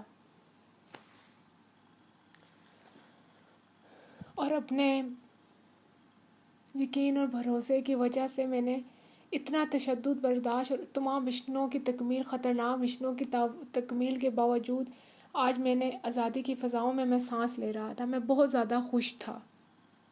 قسط نمبر 67 کافی آئی تو میں نے کپ بنا کر جرمن کو دیا اور ٹوسٹ کرتے ہوئے کہا ان دا نیم آف مائی فریڈم اور گرم کافی حلق میں ڈھیر لی۔ جرمن نے میرا ساتھ دیا لیکن ٹوسٹ کا مقصد نہ سمجھتے ہوئے پوچھا کہ فریڈم سے میری مراد کیا ہے۔ میں خوشی میں اتنا بے سدھ ہو رہا تھا کہ ہر قسم کے احتیاط بالا طاق رکھتے ہوئے اسے بتایا کہ میں بھارتی نہیں بلکہ پاکستانی ہوں اور بھارت میں بہت خطرناک مشن انجام دے کر اور ان کی حراست سے فرار ہو کر بمبئی سے یہاں تک آیا ہوں اور بھارت میں میری گرفتاری پر انعام مقرر ہے۔ میں نے اپنی روح میں بہتے ہوئے اسے وہ اخبار بھی دکھا دیے جن میں میری تصویر اور انعام کی رقم شامل تھی۔ جرمن کی حالت کھسیانی بلی جیسی ہوئی اپنی ٹوٹی پھوٹی انگلش میں بولا میں کتنا احمق ہوں کہ میں تمہیں اس وقت بھی نہ سمجھ سکا جب تم نے مجھے بلا وجہ بس کا ٹکٹ اور بیرگنج میں ہوٹل میں رہائش کی پیشکش کی تھی، اور میں تمہیں اس وقت تک بھی نہ سمجھ سکا جب رکسول میں نے کہا تھا کہ اتنی شدید بارش ایک زحمت ہے اور تم نے کہا تھا کہ کسی کے لیے یہ رحمت ہے۔ تم نے مجھے سارا وقت بے وقوف بنایا لیکن میں تمہاری آزادی کی تمہیں مبارکباد دیتا ہوں، لیکن میں یہ اقرار کروں گا کہ اگر بھارت میں مجھے معلوم ہو جاتا کہ تمہارے اوپر انعام مقرر ہے تو میں تمہیں ضرور گرفتار کروا دیتا۔ جرمن نے میری خوشی میں بھرپور ساتھ دیا۔ ہم اپنی اپنی زبانوں میں گیت گانے لگے۔ دیر تک خوشی کے یہ نغمے گونجتے رہے۔ پھر ہم نے لذیذ کھانے کھائے اور مدہوشی کی نیند سو گئے۔ میں تو سمجھا تھا کہ نیپال میں داخل ہو کر میرا کام ختم ہو گیا اور میں اب چین کی بانسری بجاؤں گا، لیکن مجھے کیا علم تھا کہ ابھی عشق کے امتحان اور بھی ہیں جن سے مجھے بہرحال گزرنا ہے۔ اگلی صبح ہم دن چڑھے تک سوتے رہے۔ 3 سال سے زیادہ عرصہ بھارت میں قیام کے دوران میں کبھی بھی بھرپور نیند نہ سو سکا تھا۔ سوتے ہوئے آدھا دماغ جاگتا رہتا، ہر وقت ایک انجانا خوف طاری رہتا اور ذرا سی بھی آواز آتی تو میں ہڑبڑا کر اٹھ بیٹھتا۔ اب آزاد سرزمین میں آزادی کی پہلی رات، ایسی مدہوشی کی نیند آئی کہ ویٹر کے کافی دیر دروازہ پیٹنے کے نتیجے میں پہلے جرمن جاگا۔ اس نے جھنجھوڑ کر مجھے جگایا۔ ویٹر نے بتایا کہ کھٹمنڈو جانے والی ٹیکسی کے لیے دو ٹیکسی اور 2 سپاہی آ گئے ہیں۔ رات بھر کی بھرپور نیند کے باوجود میرا جسم ٹوٹ رہا تھا اور میں بے حد تھکا ہوا محسوس کر رہا تھا۔ میری حالت اس مسافر جیسی تھی جو 3 برس تک مسلسل دشوار گزار راستوں پر اپنے اوپر کے جذبات کے سہارے چلتے جاتے بالآخر منزل پر پہنچ کر نڈال ڈھہ جاتا ہے۔ بیڈ ٹی پینے کے بعد میں نے جرمن کو کہا، میں آج تو کھٹمنڈو کا سفر کرنے کے قابل نہیں، اگر وہ جانا چاہتا ہے تو میں اسے بس کا کرایہ دینے کو تیار ہوں، ورنہ میرے ساتھ کل کھٹمنڈو چلے۔ جرمن، جس کا نام سائم تھا، کہنے لگا، میں تمہارے ساتھ کل جانا زیادہ بہتر سمجھتا ہوں۔ اگر تم مجھے کچھ حشیش منگوا دو تو میں تمہارا بہت مشکور ہوں گا۔ میں نیچے ریسیپشن پر گیا اور میجر سے کہا، مجھے تھانے کے انچارج سے بات کرنی ہے۔ مینیجر نے ٹیلی فون ملایا اور ریسیور مجھے دیتے ہوئے کہا کہ تھانے دار لائن پر ہے۔ تھانے دار کو میں نے کہا کہ میری طبیعت ٹھیک نہیں ہے، اس لیے میں آج کے بجائے کل صبح کھٹمنڈو جاؤں گا۔ آج کے انتظامات کے لیے آپ کو جو تکلیف ہوئی، اس کے عوض میں 1000 روپے آپ کو دونوں سپاہیوں کے ساتھ بھجوا رہا ہوں۔ 1000 روپے کا سنتے ہی تھانے دار نے کہا، سر کوئی بات نہیں، آپ ایک رات تو کیا جتنی راتیں چاہیں اور یہاں قیام کر سکتے ہیں۔ میرے لائق کوئی اور خدمت ہو تو بتائیں، آپ ہمارے معزز مہمان ہیں۔ قسط نمبر 68۔ اس کے رویے میں تبدیلی کی وجہ محض نوٹوں کی گرمی تھی۔ میں نے سپاہیوں کو بھلا کر تھانے دار سے ان کی بات کروائی اور اپنے کمرے سے روپے لا کر 1000 روپیہ تھانے دار کے لیے اور 100 روپیہ دونوں سپاہیوں کو دیا۔ وہ دونوں بھی خوشی خوشی مجھے سلوٹ مار کر چلے گئے۔ کمرے میں واپس آ کر میں نے ویٹر کو ناشتہ لانے کا کہا اور ساتھ ہی پوچھا کہ کیا حشیش مل سکتی ہے۔ حشیش کا نام سنتے ہی ویٹر کی باچھیں کھل اٹھی۔ وہ خود حیران تھا کہ 2 غیر ملکی، مجھے بھی وہ مغربی سیاحی سمجھ رہے تھے، جب سے آئے ہیں انہوں نے حشیش کیوں نہیں طلب کی۔ ویٹر نے جواب دیا، جتنی چاہیں ابھی لا دیتا ہوں۔ میں نے اسے 50 روپے دیے اور وہ چند منٹوں میں ہی چرس کے کئی ٹکڑے لے کر آیا۔ جرمن تو حشیش دیکھتے ہی اس پر ایسے جھپٹا جیسے بھوکی بلی چچڑوں پر۔ ناشتے سے پہلے ہی وہ چرس بھرے سگریٹ بنا کر پینے لگا۔ میں نے کمرے کی کھڑکیاں کھول دی تاکہ یہ تلخ دھواں باہر جا سکے۔ ناشتے کے بعد میں لابی میں آیا تو کئی نیپالی اور غیر ملکی وہاں کھلے عام چرس پی رہے تھے۔ میرے پوچھنے پر مینیجر نے بتایا کہ نیپال کے قانون کے مطابق چرس رکھنا اور پینا ممنوع نہیں، صرف چرس بیچنا ممنوع اور خلاف قانون ہے۔ اس عجیب و غریب قانون کا کیا مقصد اور فائدہ ہے، اسے آپ بخوبی سمجھ سکتے ہیں۔ یہ بالکل ویسا ہی ہے قانون جیسا پاکستانی جیلوں میں قیدیوں کو کھانا پکانے کے لیے گوشت، سبزی اور دالیں اور گھی وغیرہ لانے کی اجازت ہے۔ ہر اقسام کے سگریٹ بھی وہ جیل میں رکھ سکتے ہیں، لیکن ماچس یا لائٹر رکھنے کی اجازت نہیں۔ ناشتے کے بعد میں نے جرمن کو کہا کہ چرس تو میں نے منگوا دیا، لیکن آئندہ تم کمرے میں چرس نہیں پیو گے بلکہ لابی یا سڑک پر جا کے پیو گے۔ یہاں کا قانون اس کی کھلی اجازت دیتا ہے۔ جرمن نے گزشتہ رات دہکتے آتش دان کے پاس ہمارے جوتے رکھ دیے تھے۔ میں نے ویٹر کو کپڑے دھونے اور جوتے پالش کرنے کے لیے دیے اور تھوڑی دیر بعد ہم نہا دھو کر بیر گنج کی مٹر گشت کو نکل کھڑے ہوئے۔ آسمان بالکل صاف اور سورج کی تپش بھلی محسوس ہو رہی تھی۔ بیر گنج ایک چھوٹا سا قصبہ تھا اور اس کی اہمیت صرف یہ تھی کہ یہاں سے کھٹمنڈو کے طویل اور خطرناک سفر کے لیے بسیں صرف 9 بجے تک اور ٹیکسیاں 11 بجے تک ملتی تھیں۔ ان اوقات کے بعد پہنچنے والے مسافروں کو بقیہ دن اور رات کو یہاں قیام کرنا پڑتا تھا، جس کے لیے معمولی سرائیں اور منجی بسترے والے ہوٹلوں سے لے کر ڈیلکس جیسے اعلیٰ معیار کے ہوٹل بنے ہوئے تھے۔ سیسنا اور فوکر فرینڈ شپ جیسے جہازوں پر مشتمل بیر گنج اور کھٹمنڈو کے درمیان ایک برائے نام ہوائی سروس بھی تھی، جو شیڈول کے مطابق تو دن میں ایک بار چلتی تھی، لیکن عملی طور پہ 2-3 روز بلکہ کئی بار ایک ہفتے تک موسم خرابی کے باعث معطل رہتی تھی۔ بیر گنج میں گھومتے پھرتے ہم بارڈر کے پل کی جانب ہوئے۔ پل کی دوسری جانب اب موسم صاف ہونے کی وجہ سے چہل پہل دکھائی دیتی تھی۔ میں سوچنے لگا کہ یہ پل تو میرے لیے ایک طرح سے پل صراط ثابت ہوا، جس کی دوسری جانب بھارتی مسلمان اور خصوصاً میرے لیے جہنم تھا۔ میں دیر تک وہاں کھڑا ماضی کے دریچوں میں جھانکتا رہا۔ وہیں پر مجھے معلوم ہوا کہ سقوط ڈھاکہ سے قبل بھارت اور نیپال کے درمیان امیگریشن کا کوئی دفتر نہ تھا۔ بھارتی اور نیپالی بلا روک ٹوک دونوں ممالک میں آتے جاتے تھے۔ بھارت نے مشرقی پاکستان مہاجروں اور پاکستانی افواج کے مفرور جوانوں کو پکڑنے کے لیے یک طرفہ طور پر امیگریشن آفس کھول دیا تھا۔ اس کے علاوہ بھارتی CBI کا ایک بڑا فعال دفتر بھی رسول میں تھا۔ یہ تو میری خوش قسمتی تھی کہ طوفانی بارش کی وجہ سے CBI کا کوئی کارندہ اس طرف موجود نہ تھا۔ نیپال میں پہنچ کر میں یہ سمجھ کر بیٹھا کہ میں جنت میں آ گیا ہوں، لیکن نیپال میرے لیے جنت نہیں بلکہ اعراف صافی ہوا، جہاں جنت کی ہواؤں کے ساتھ ساتھ جہنم کے شعلوں کی شدید حدت کا بھی مجھے سامنا کرنا تھا۔ بعد دوپہر تک ہم گھومتے پھرتے رہے۔ ہوٹل واپس آ کر ہم نے کھانا کھایا۔ میں آرام کرنے کے لیے بستر میں گھس گیا جبکہ جرمن چیس پر سگریٹ پینے کے لیے لابی میں چلا گیا۔ قسط نمبر 69۔ شام تک میرے کپڑے دھل کر آ چکے تھے۔ 9 بجے تک جرمن نہ آیا تو میں نے اکیلے کھانا کھایا۔ رات 11 بجے کے بعد جرمن آیا تو اس کی حالت ناگفتہ بہ تھی۔ لڑکھڑاتا ہوا اپنے بیڈ پر آ کر ڈھیر ہو گیا۔ میرے پوچھنے پر اس نے بتایا کہ لابی میں بیٹھے کچھ نیپالی سے تیز تر کا نشے کا کہہ کر اپنے ہمراہ کہیں لے گئے۔ وہاں ایک کمرے میں چھوٹے حقے کی چلم جیسی کسی چیز میں چرس میں آگ رکھ کر ربڑ پائپ کے ساتھ چرس کا دھواں کھینچا جاتا تھا۔ اسے بہت لطف آیا، لیکن پھر حواس ساتھ چھوڑ کے جب وہ بالکل بے سدھ ہو گیا تو اسے رکشے میں ڈال کر یہاں چھوڑ گئے۔ 9 بجے ٹیکسی اور دونوں سپاہی آ گئے۔ بارش نہ ہونے کے باوجود میں نے برساتی ٹوپی پہن لی کیونکہ کھٹمنڈو کے راستے میں بھی 2-3 چیک پوسٹیں تھیں جہاں سرسری چیکنگ ہوتی تھی۔ ٹیکسی میں فرنٹ سیٹ پر اور جرمن اور سپاہی پچھلی سیٹوں پر بیٹھ گئے۔ چیک پوسٹوں سے ہم آسانی سے گزر گئے۔ سڑک 11,000 فٹ کی بلندی تک پہنچ کر پھر ڈھلوان میں ہو جاتی تھی۔ راستے میں ہم کئی جگہ چائے اور خوبصورت مناظر دیکھنے کے لیے رکے۔ ایک جگہ ایک بڑی ٹیلیسکوپ دوربین لگی ہوئی تھی، وہاں سے ماؤنٹ ایوریسٹ کی چوٹی صاف دکھائی دیتی تھی۔ غرض چلتے رکتے ہم شام 7 بجے کھٹمنڈو میں داخل ہوئے۔ جرمن کو میں نے راستے میں ہی اتار دیا اور پاکستانی سفارت خانے کی راہ لی۔ یہ ایک درمیانے درجے کی کوٹھی تھی جس کے گیٹ کے اندر پاکستان کا جھنڈا لہرا رہا تھا۔ اپنے حلالی پرچم کو دیکھ کر میرے ضبط کے سارے بندھن ٹوٹ گئے۔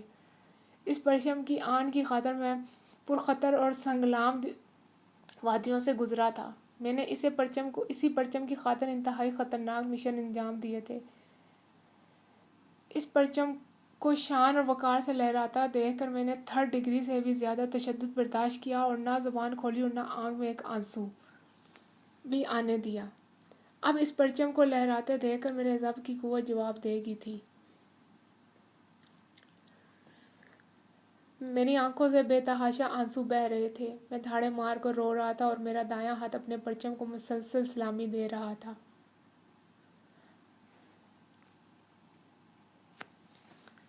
نہ جانے میں کتنی دیر اس کیفیت میں رہا کہ سفارت خانے کے بوڑھے چوکیدار نے دروازہ کھولا۔ سفیر صاحب تو مجھے ہوٹل پہنچا کر چلے گئے۔ 2nd فلور پر میرے لیے کمرہ ریزرو تھا۔ ریسیپشن پہ میں انٹری کرنے لگا تو انٹری کارڈ پر کمرے کے کرائے کے کالم میں کمرے کا کرایہ اور ادائیگی بضمہ پاکستانی سفارت خانہ درج تھی۔ یہ پہلی غلطی تھی جو سفیر صاحب نے میرے بارے میں کی۔ میں نیپال میں ایک سویلین پاکستانی مہاجر کی حیثیت سے داخل ہوا تھا۔ اپنی مالی حیثیت کے مطابق سب سے مہنگے ہوٹل یا سب سے کم کرائے والے گیسٹ روم میں ٹھہرتا، لیکن پاکستانی سفارت خانے کی مہمان نوازی کا تحریری ثبوت نیپال میں میری حیثیت کو مشکوک بنانے کے لیے کافی تھا۔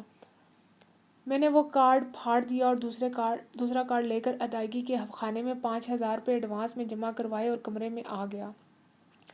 دوسرے دن 11 بجے میں سفارت خانے گیا تو وہاں حشر کا سماں تھا۔ 400-500 پاکستانی مہاجر سفارت خانے کے کمپاؤنڈ اور سڑک پہ مختلف گروہوں میں کھڑے سفارت خانے کی بے حسی کے قصیدے پڑھ رہے تھے۔ میں مختلف گروہوں کے پاس تھوڑی دیر ٹھہرتا ہوا سفارت خانے کی عمارت میں داخل ہونے لگا تو ایک گارڈ نے مجھے زور سے دکھا دیا اور انتہائی کرختی سے کہا کہ کس سے ملنا ہے۔ گارڈ کے رویے سے مجھے بخوبی احساس ہو گیا کہ پاکستانی مہاجروں سے یہاں کیسا سلوک کیا جاتا ہے۔ میں دھکے سے سنبھل کر پھر گارڈ کے قریب گیا اور ایک زوردار ٹھڈا اس کی ناف کے نیچے مارا۔ درد کی شدت سے دوہرا ہو کر وہ فرش پر گر کر پھڑکنے لگا۔ میرا یہ رویہ اس گارڈ اور وہاں کے کھڑے دوسرے گارڈ کے لیے انتہائی غیر متوقع تھا۔ اپنی شکل و صورت اور قد سے یہ تینوں مغربی پاکستانی لگتے تھے۔ وہ لٹے پٹے بے بس بہاری اور مغربی پاکستانی مہاجروں کو بلا وجہ ذلیل و خوار کرتے تھے۔ مغربی پاکستان مہاجروں کے تو پاکستان میں اپنے گھر عزیز اور اقارب تھے، انہیں صرف پاکستان پہنچانا مقصود تھا۔ اصل بے کس تو بہاری مہاجر تھے جو دوسری مرتبہ بے گھر ہوئے تھے اور پاکستان پہنچنے کے بعد بھی ان کا کوئی گھر نہ تھا اور نہ ہی روزگار۔ انہیں اپنی زندگی کو پھر ابتدا سے شروع کرنا تھا۔ آج بھی بنگلہ دیش میں 4 لاکھ کے قریب پاکستانی بہاری 26 سال سے کسمپرسی کی زندگی گزار رہے ہیں، ان کا صرف مہاجری کی زندگی گزار رہے ہیں۔ ان کا صرف یہ قصور ہے کہ وہ پاکستانی ہیں۔ دنیا بھر میں اپنی نوعیت کی غالباً یہ واحد مثال ہے کہ 4 لاکھ انسان ایسے ہیں جن کی کوئی نیشنلٹی نہیں، وہ پاکستانی ہیں، لیکن وہ پاکستان انہیں قبول کرنے کو تیار نہیں۔ بنگلہ دیش انہیں اپنی شہریت نہیں دیتا۔ 26 سال میں آدھے تو اپنے گمشدہ وطن جانے کی آرزو میں انتقال کر چکے ہیں اور نئی نسل کا وطن ان کے کیمپ اور وطن کی سرحدیں خاردار تارے ہیں۔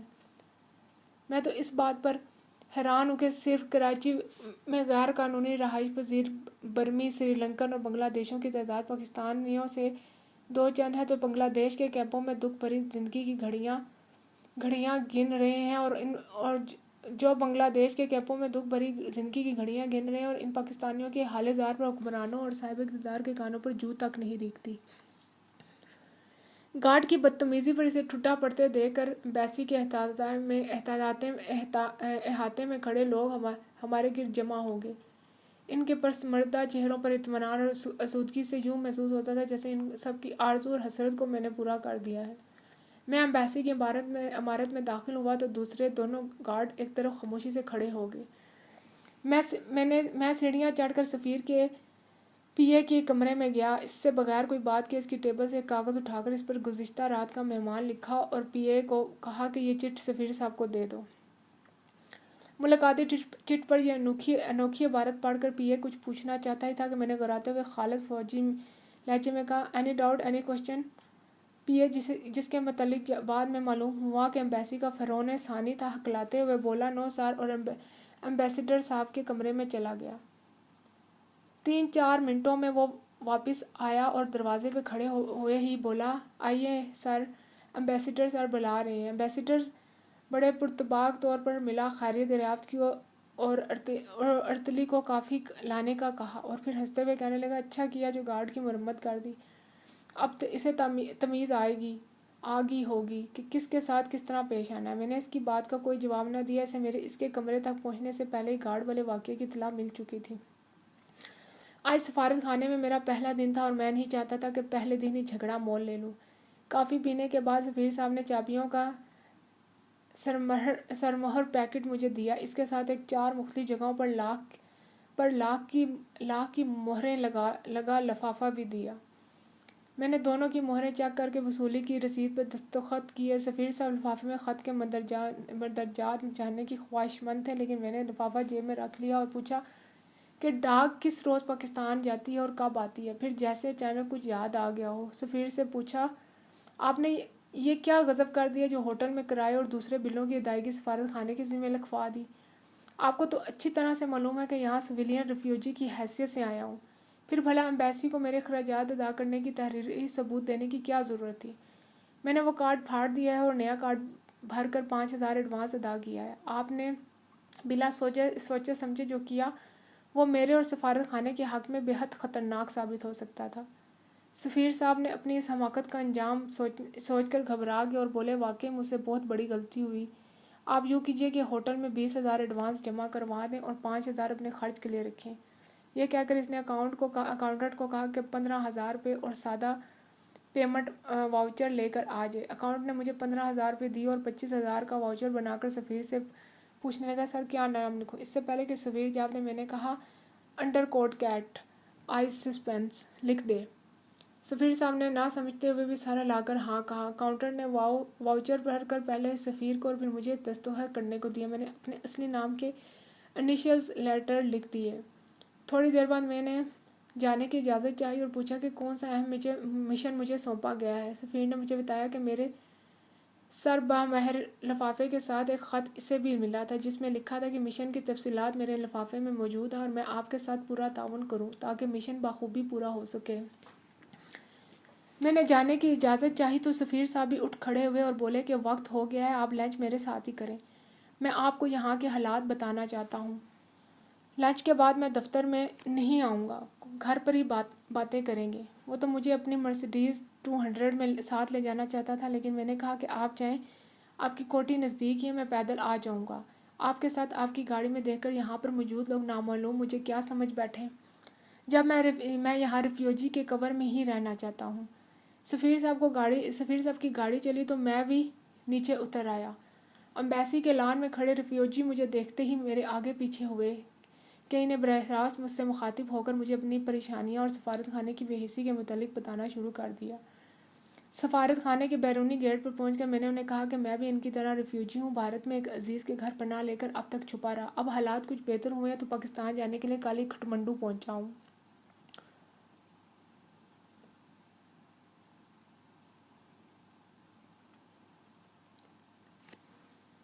قسط نمبر 70۔ سفیر چونکہ میرے آبائی علاقے کا رہنے والا ہے، اس سے رجسٹریشن اس سے ملنے میں دقت نہ ہوئی۔ جہاں تک گارڈ کا معاملہ ہے تو اس کی بدتمیزی کے باعث اسے سبق سکھانا پڑا۔ ویسے کچھ قصور آپ لوگوں کا بھی ہے جو سفارتی عملے کو اتنا سر چڑھا رکھا ہے، ورنہ سفارت خانے کی چار دیواری کے اندر نیپال نہیں بلکہ پاکستان ہے۔ یہاں پاکستان کا قانون ہے اور سارا سفارتی عملہ آپ کا اپنا ہم وطن اور آپ کی خدمت کے لیے ہے۔ اب یہ آپ پر منحصر ہے کہ اس عملے کو اپنا حاکم سمجھیں یا ان کی اصل حقیقت بتا کر ان سے کام لیں۔ میری اس گفتگو کا شاید کسی پر اثر ہوا ہو۔ بے تربے مصائب اور مشکلات کا شکار یہ ریفیوجی ہزاروں عزیزوں کی قربانی دے کر جب نیپال پہنچے تو ان سے جو سلوک کیا جا رہا تھا اس کے باعث وہ بے جان اور بے حس ہو چکے تھے۔ ان کے لبوں سے شکایتی الفاظ بھی سہمے سہمے سے لگتے تھے۔ میں نے انہیں دلاسا دیا اور حوصلہ دیا اور ہر ممکن مدد کرنے کا وعدہ کر کے ایمبیسیڈر کے گھر چلا گیا۔ قریب ہونے کے باعث یقیناً بہت سے ریفیوجیز نے مجھے ایمبیسیڈر کے گھر داخل ہوتے دیکھا ہوگا۔ میں نے انہیں سفیر کو اپنے آبائی علاقے کا بتا کر کیا سرائیوں کو کنٹرول کرنے کی ٹھوس کوشش کی تھی۔ بعد کے حالات نے یہ ثابت کر دیا کہ میری کوشش خاصی حد تک کامیاب رہی۔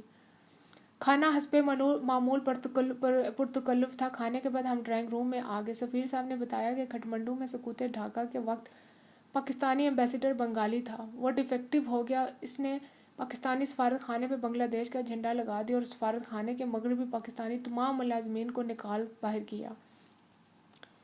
پاکستان کے دنیا بھر کے سفارت خانوں میں پاکستانی وزارت خارجہ اور دوسرے سفارت خانوں سے ٹرانسمیٹر پر رابطہ کر لیا اور ایک ہی کوڈ استعمال ہوتا رہا۔ کوڈ ٹوٹ جانے کی صورت میں اسٹینڈ بائی کے طور پر ایک دوسرے کوڈ پر سفارت خانے میں موجود رہتا ہے۔ بنگالی ڈیفیکٹر سفیر نے دونوں کوڈ باکس بھی اپنے قبضے میں کر لیے اور دنیا بھر میں پاکستان کے سفارتی راز کھلی کتاب بن گئے۔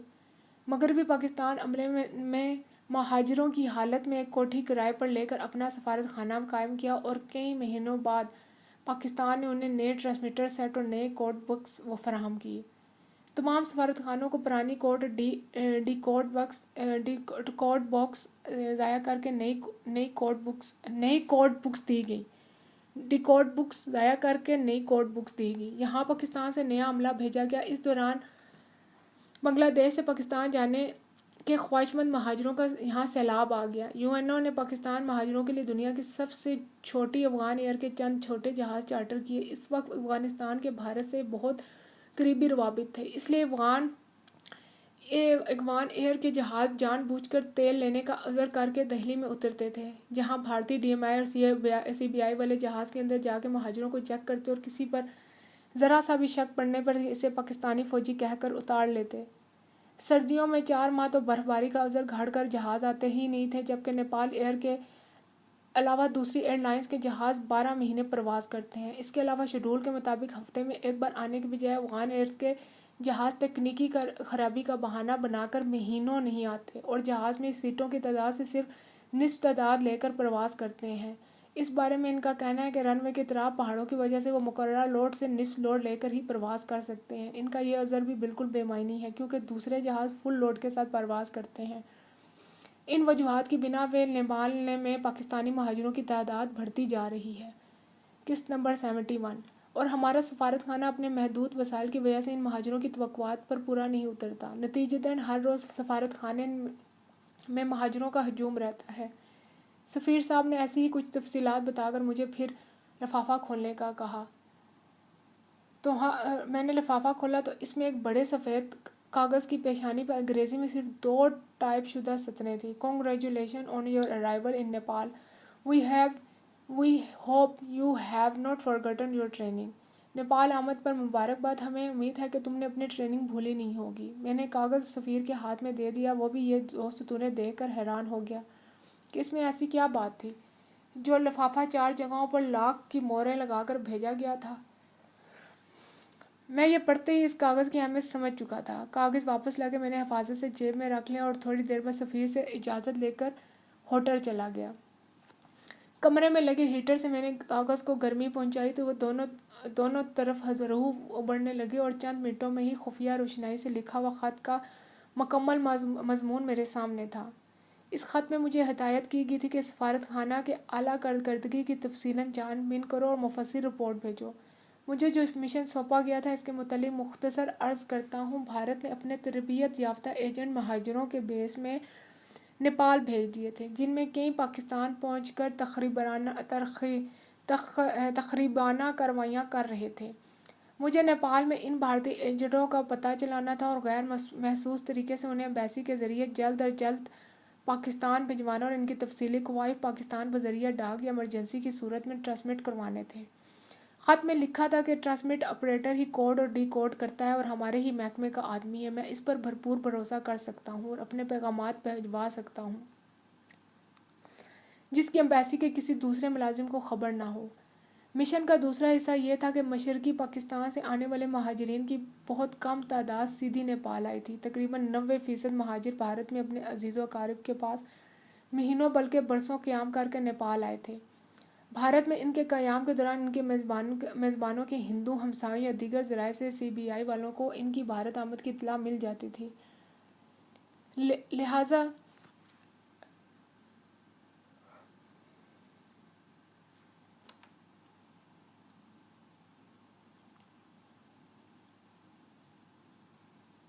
لہٰذا CBI اور پولیس والے ان کے گھر جا دھمکتے اور میزبانوں کو انہیں پناہ دینے اور مہمانوں کو سفری دستاویزات کے بغیر بھارت داخل ہونے کے جرم میں گرفتار کر لیا جاتا۔ بالآخر فیصلہ یہ ہوتا کہ بھارتی میزبان یہ جرم لکھ کر قبول کریں کہ انہوں نے دشمن ملک کے شہریوں کو بغیر سفری دستاویزات کے جانتے بوجھتے غیر قانونی پناہ دی اور مسلمانوں کو اس بات پر مجبور کیا جاتا کہ وہ پاکستان پہنچ کر بھارت کو مطلوبہ اطلاعات اپنے میزبانوں کے توسط سے پہنچائیں۔ بصورت دیگر میزبانوں کے تحریر شدہ اقبال جرم کے تحت انہیں گرفتار کر لیا جائے گا۔ پاکستان پہنچنے والے مہاجروں کی خاصی بڑی تعداد بامر مجبوری یہ کبھی فعل کر رہی تھی۔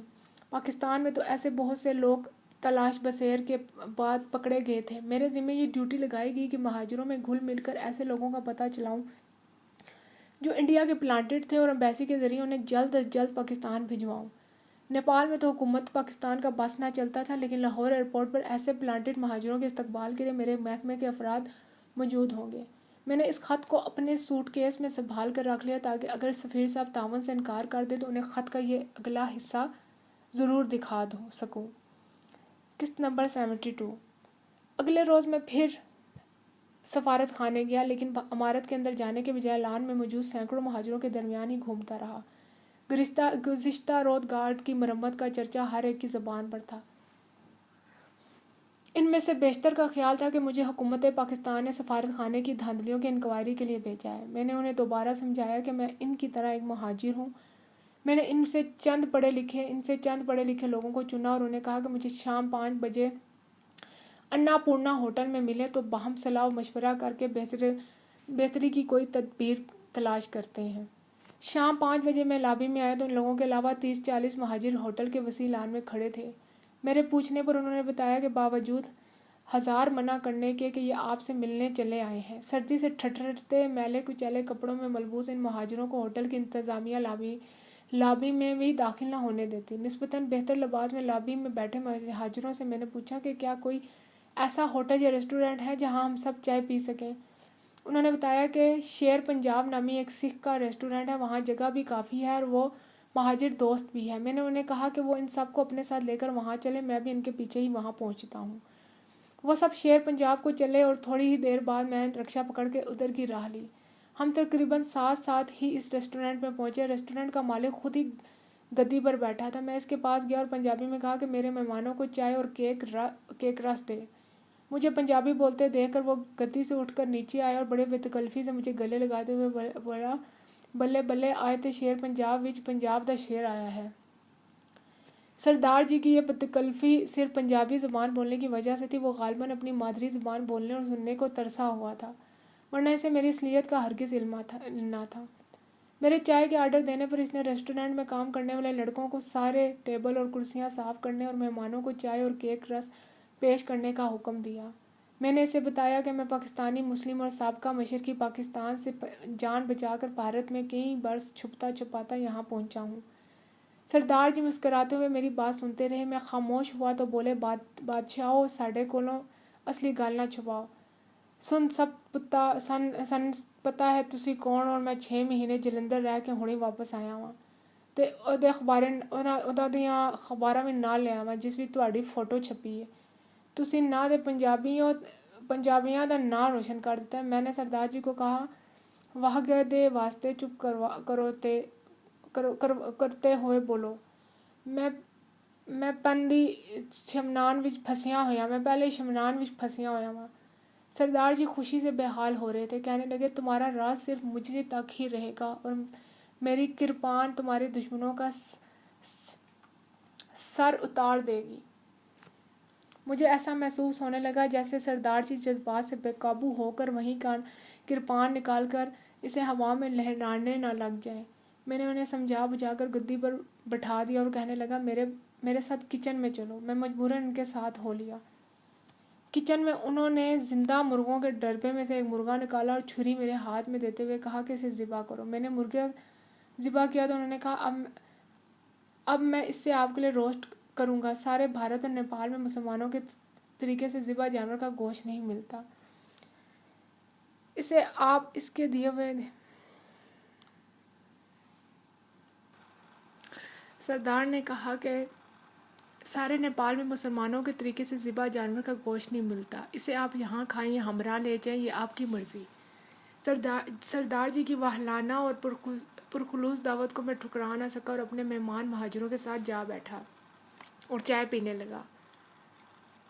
میں نے جن مہاجروں کو انا پورنا ہوٹل میں بلایا تھا، انہوں نے بتایا کہ وہاں ان کے ہمراہ آئے ہوئے بہت سے ایسے مہاجر بھی ہیں جنہیں اس شدید سرد موسم میں کئی روز سے چائے کا ایک پیالہ تک نصیب نہیں ہوا۔ پاکستان ایمبیسی کی طرف سے انہیں UNO مہاجر فنڈ سے بھی کنبہ صرف 30 روپے ماہوار الاؤنس ملتا ہے۔ افراد خانہ 2 ہوں یا 10، الاؤنس کی رقم صرف 30 روپے ہی ملتی ہے۔ نیپال کے حکمران شاہ برندرانے نے اپنی سالگرہ پر جو 20,000 کمبل مہاجروں میں تقسیم کے لیے ایمبیسی کو دیے تھے، وہ مہاجروں میں تقسیم کرنے کے بجائے بازار میں بیچ دیے گئے ہیں۔ UNO سے بھی جو دودھ کے ڈبے، کپڑے اور عطیات بھیجی جاتی ہیں، وہ سیدھی بازار میں پہنچ جاتی ہیں۔ ان کی باتوں پر یقین نہ کرتے ہوئے اگلے 2-3 روز میں نے ان کے ہمراہ خود بازار جا کے ان الزامات کی تصدیق کی۔ وہ 100% سچ کہہ رہے تھے۔ تمام مہاجرین نے جو کچھ مجھے بتایا وہ 100% درست کہہ رہے تھے۔ میرے سب قارئین صاحب دل ہیں۔ صرف ایک چھوٹا سا واقعہ پیش خدمت ہے۔ اسے دیکھ کر میرے دل کی جو حالت ہوئی اسے صرف پڑھ کر آپ کی آنکھیں بھر اٹھیں گی۔ فیلڈ مارشل ایوب خان نے اپنے دورِ اقتدار میں نیپال کا سرکاری دورہ کیا تھا۔ اس دورے کی یاد میں نیپالی حکومت نے کھٹمنڈو سے سب سے بڑے باغ رتنا پارک کا نام ایوب پارک رکھا۔ یہ ہمارے لیے باعث صد فخر تھا کہ کھٹمنڈو میں سب سے بڑا پارک ہمارے سابق سربراہ مملکت کے نام سے منسوب ہے۔ یہ ایوب خان کی نہیں بلکہ اسلامی جمہوریہ پاکستان کی عزت افزائی تھی۔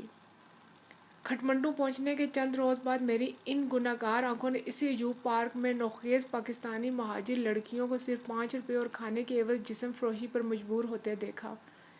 اس وقت اور اس کے بعد نیپال میں قیام کے دوران میں نے یہ ذلت اور رسوائی دوبارہ نہ ہونے دی۔ لیکن نیپال سے میری واپسی کے بعد ایوب پارک بھی وہی تھا، بے کس و دبے ہوئے بے بس مہاجر بھی وہیں تھے اور بے حس سفارتی نمائندے بھی وہیں تھے۔ مجھے جو رقم حاجی مستان اور یوسف پٹیل نے دی تھی، اس کا بہترین مصرف میری نظر میں ان ضرورت مندوں کی مدد تھی، لیکن ان کی تعداد اور ضروریات کے مقابلے میں وہ رقم بہت کم تھی۔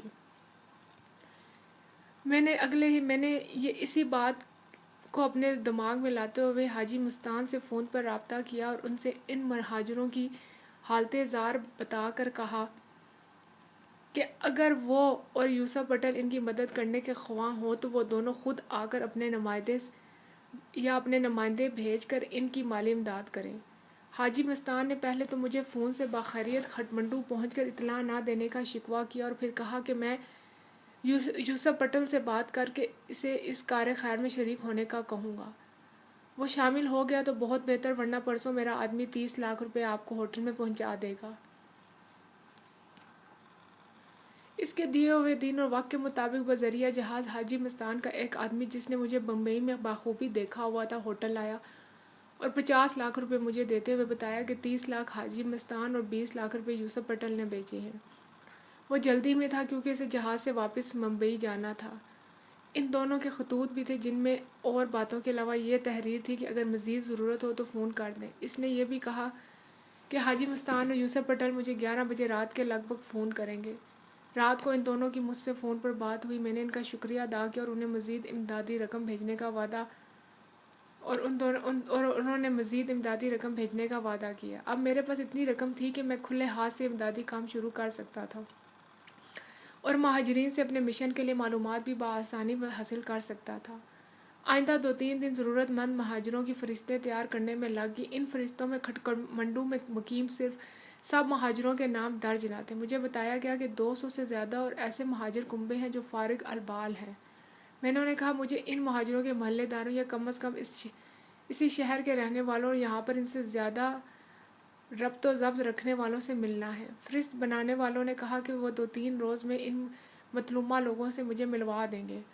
اگلے روز میں سفارت خانے گیا۔ وہاں گیٹ کے دونوں طرف میری ہدایت پر فہرست بنانے والے مہاجروں نے 2 بڑے گتوں پر جعلی حروف میں یہ لکھوا کر لٹکا دیا تھا کہ مالی امداد، ادویات اور کپڑوں کی ضرورت مند فہرست میں اپنا نام اور پتہ اور رجسٹریشن نمبر درج کروائیں۔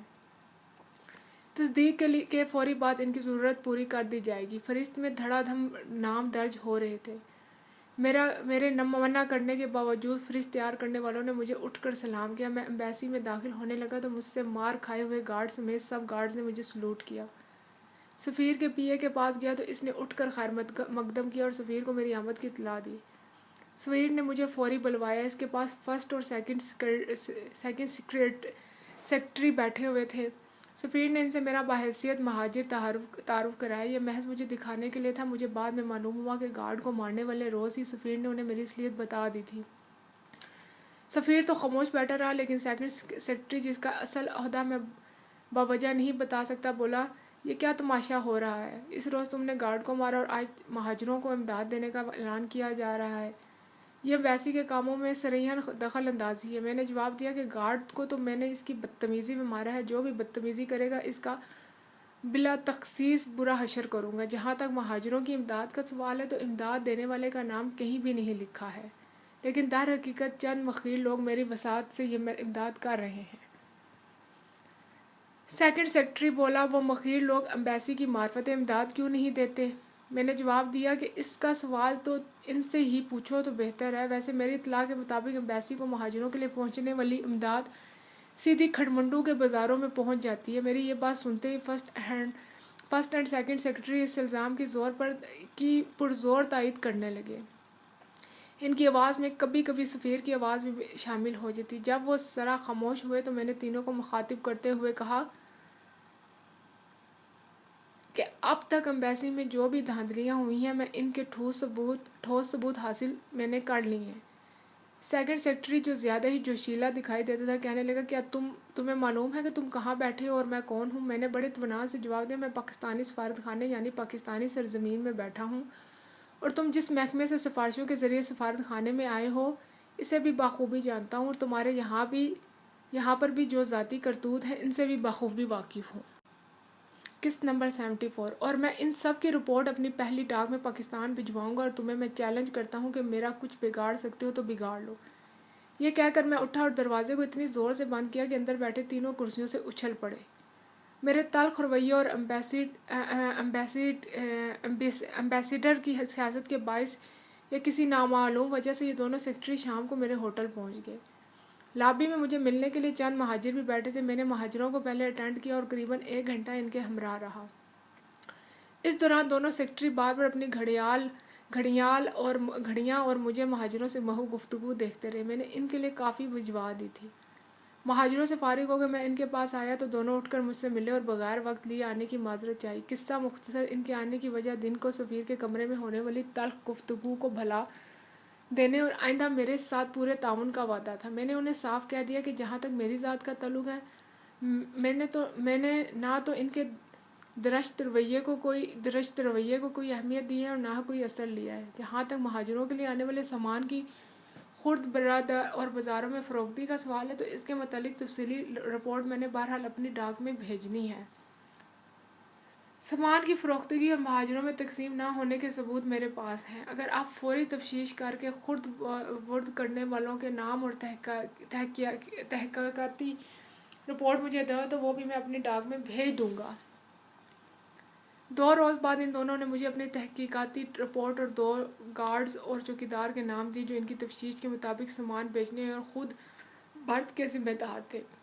میں نے اپنی تفصیلی رپورٹ پورے 1000 مہاجر کے دستخطوں اور رجسٹریشن اور نمبروں کے ساتھ بھیجی۔ ساتھ ہی دونوں سیکرٹریوں کی رپورٹ پر اپنے کومنٹس میں لکھا کہ اگر صرف گارڈز اور چوکیدار ہی چوری میں ملبوس تھے تو آج سے پہلے مال کی گمشدگی اور چوری کی تفتیش کیوں نہ کی گئی۔ UN کے کھٹمنڈو کے دفتر سے سفارت خانے کے سامان وصول کرنے کی رسید کاپی بھی میں نے اپنی رپورٹ کے ساتھ اٹیچ کر دی تھی۔ میں نے اپنے کومنٹس کے آخر میں لکھا کہ ایک بچہ بھی اس نتیجے پر آسانی سے پہنچ سکتا ہے کہ خرد برد میں گارڈز اور چوکیدار نہیں بلکہ اوپر والے ملبوس ہیں۔ بہرحال میرا کام سے رپورٹ بھیجنا ہے، فیصلہ آپ نے کرنا ہے۔ 20,000 کمبلوں کی فروخت کا بھی تفصیلی ذکر کیا۔ میں اپنی ڈاک کے مخصوص تھیلے کو بند کر کے تالا لگایا اور اپنے سامنے سفارتی ڈاک کے تھیلے میں رکھوا کر سفارت خانے میں بیٹھا رہا۔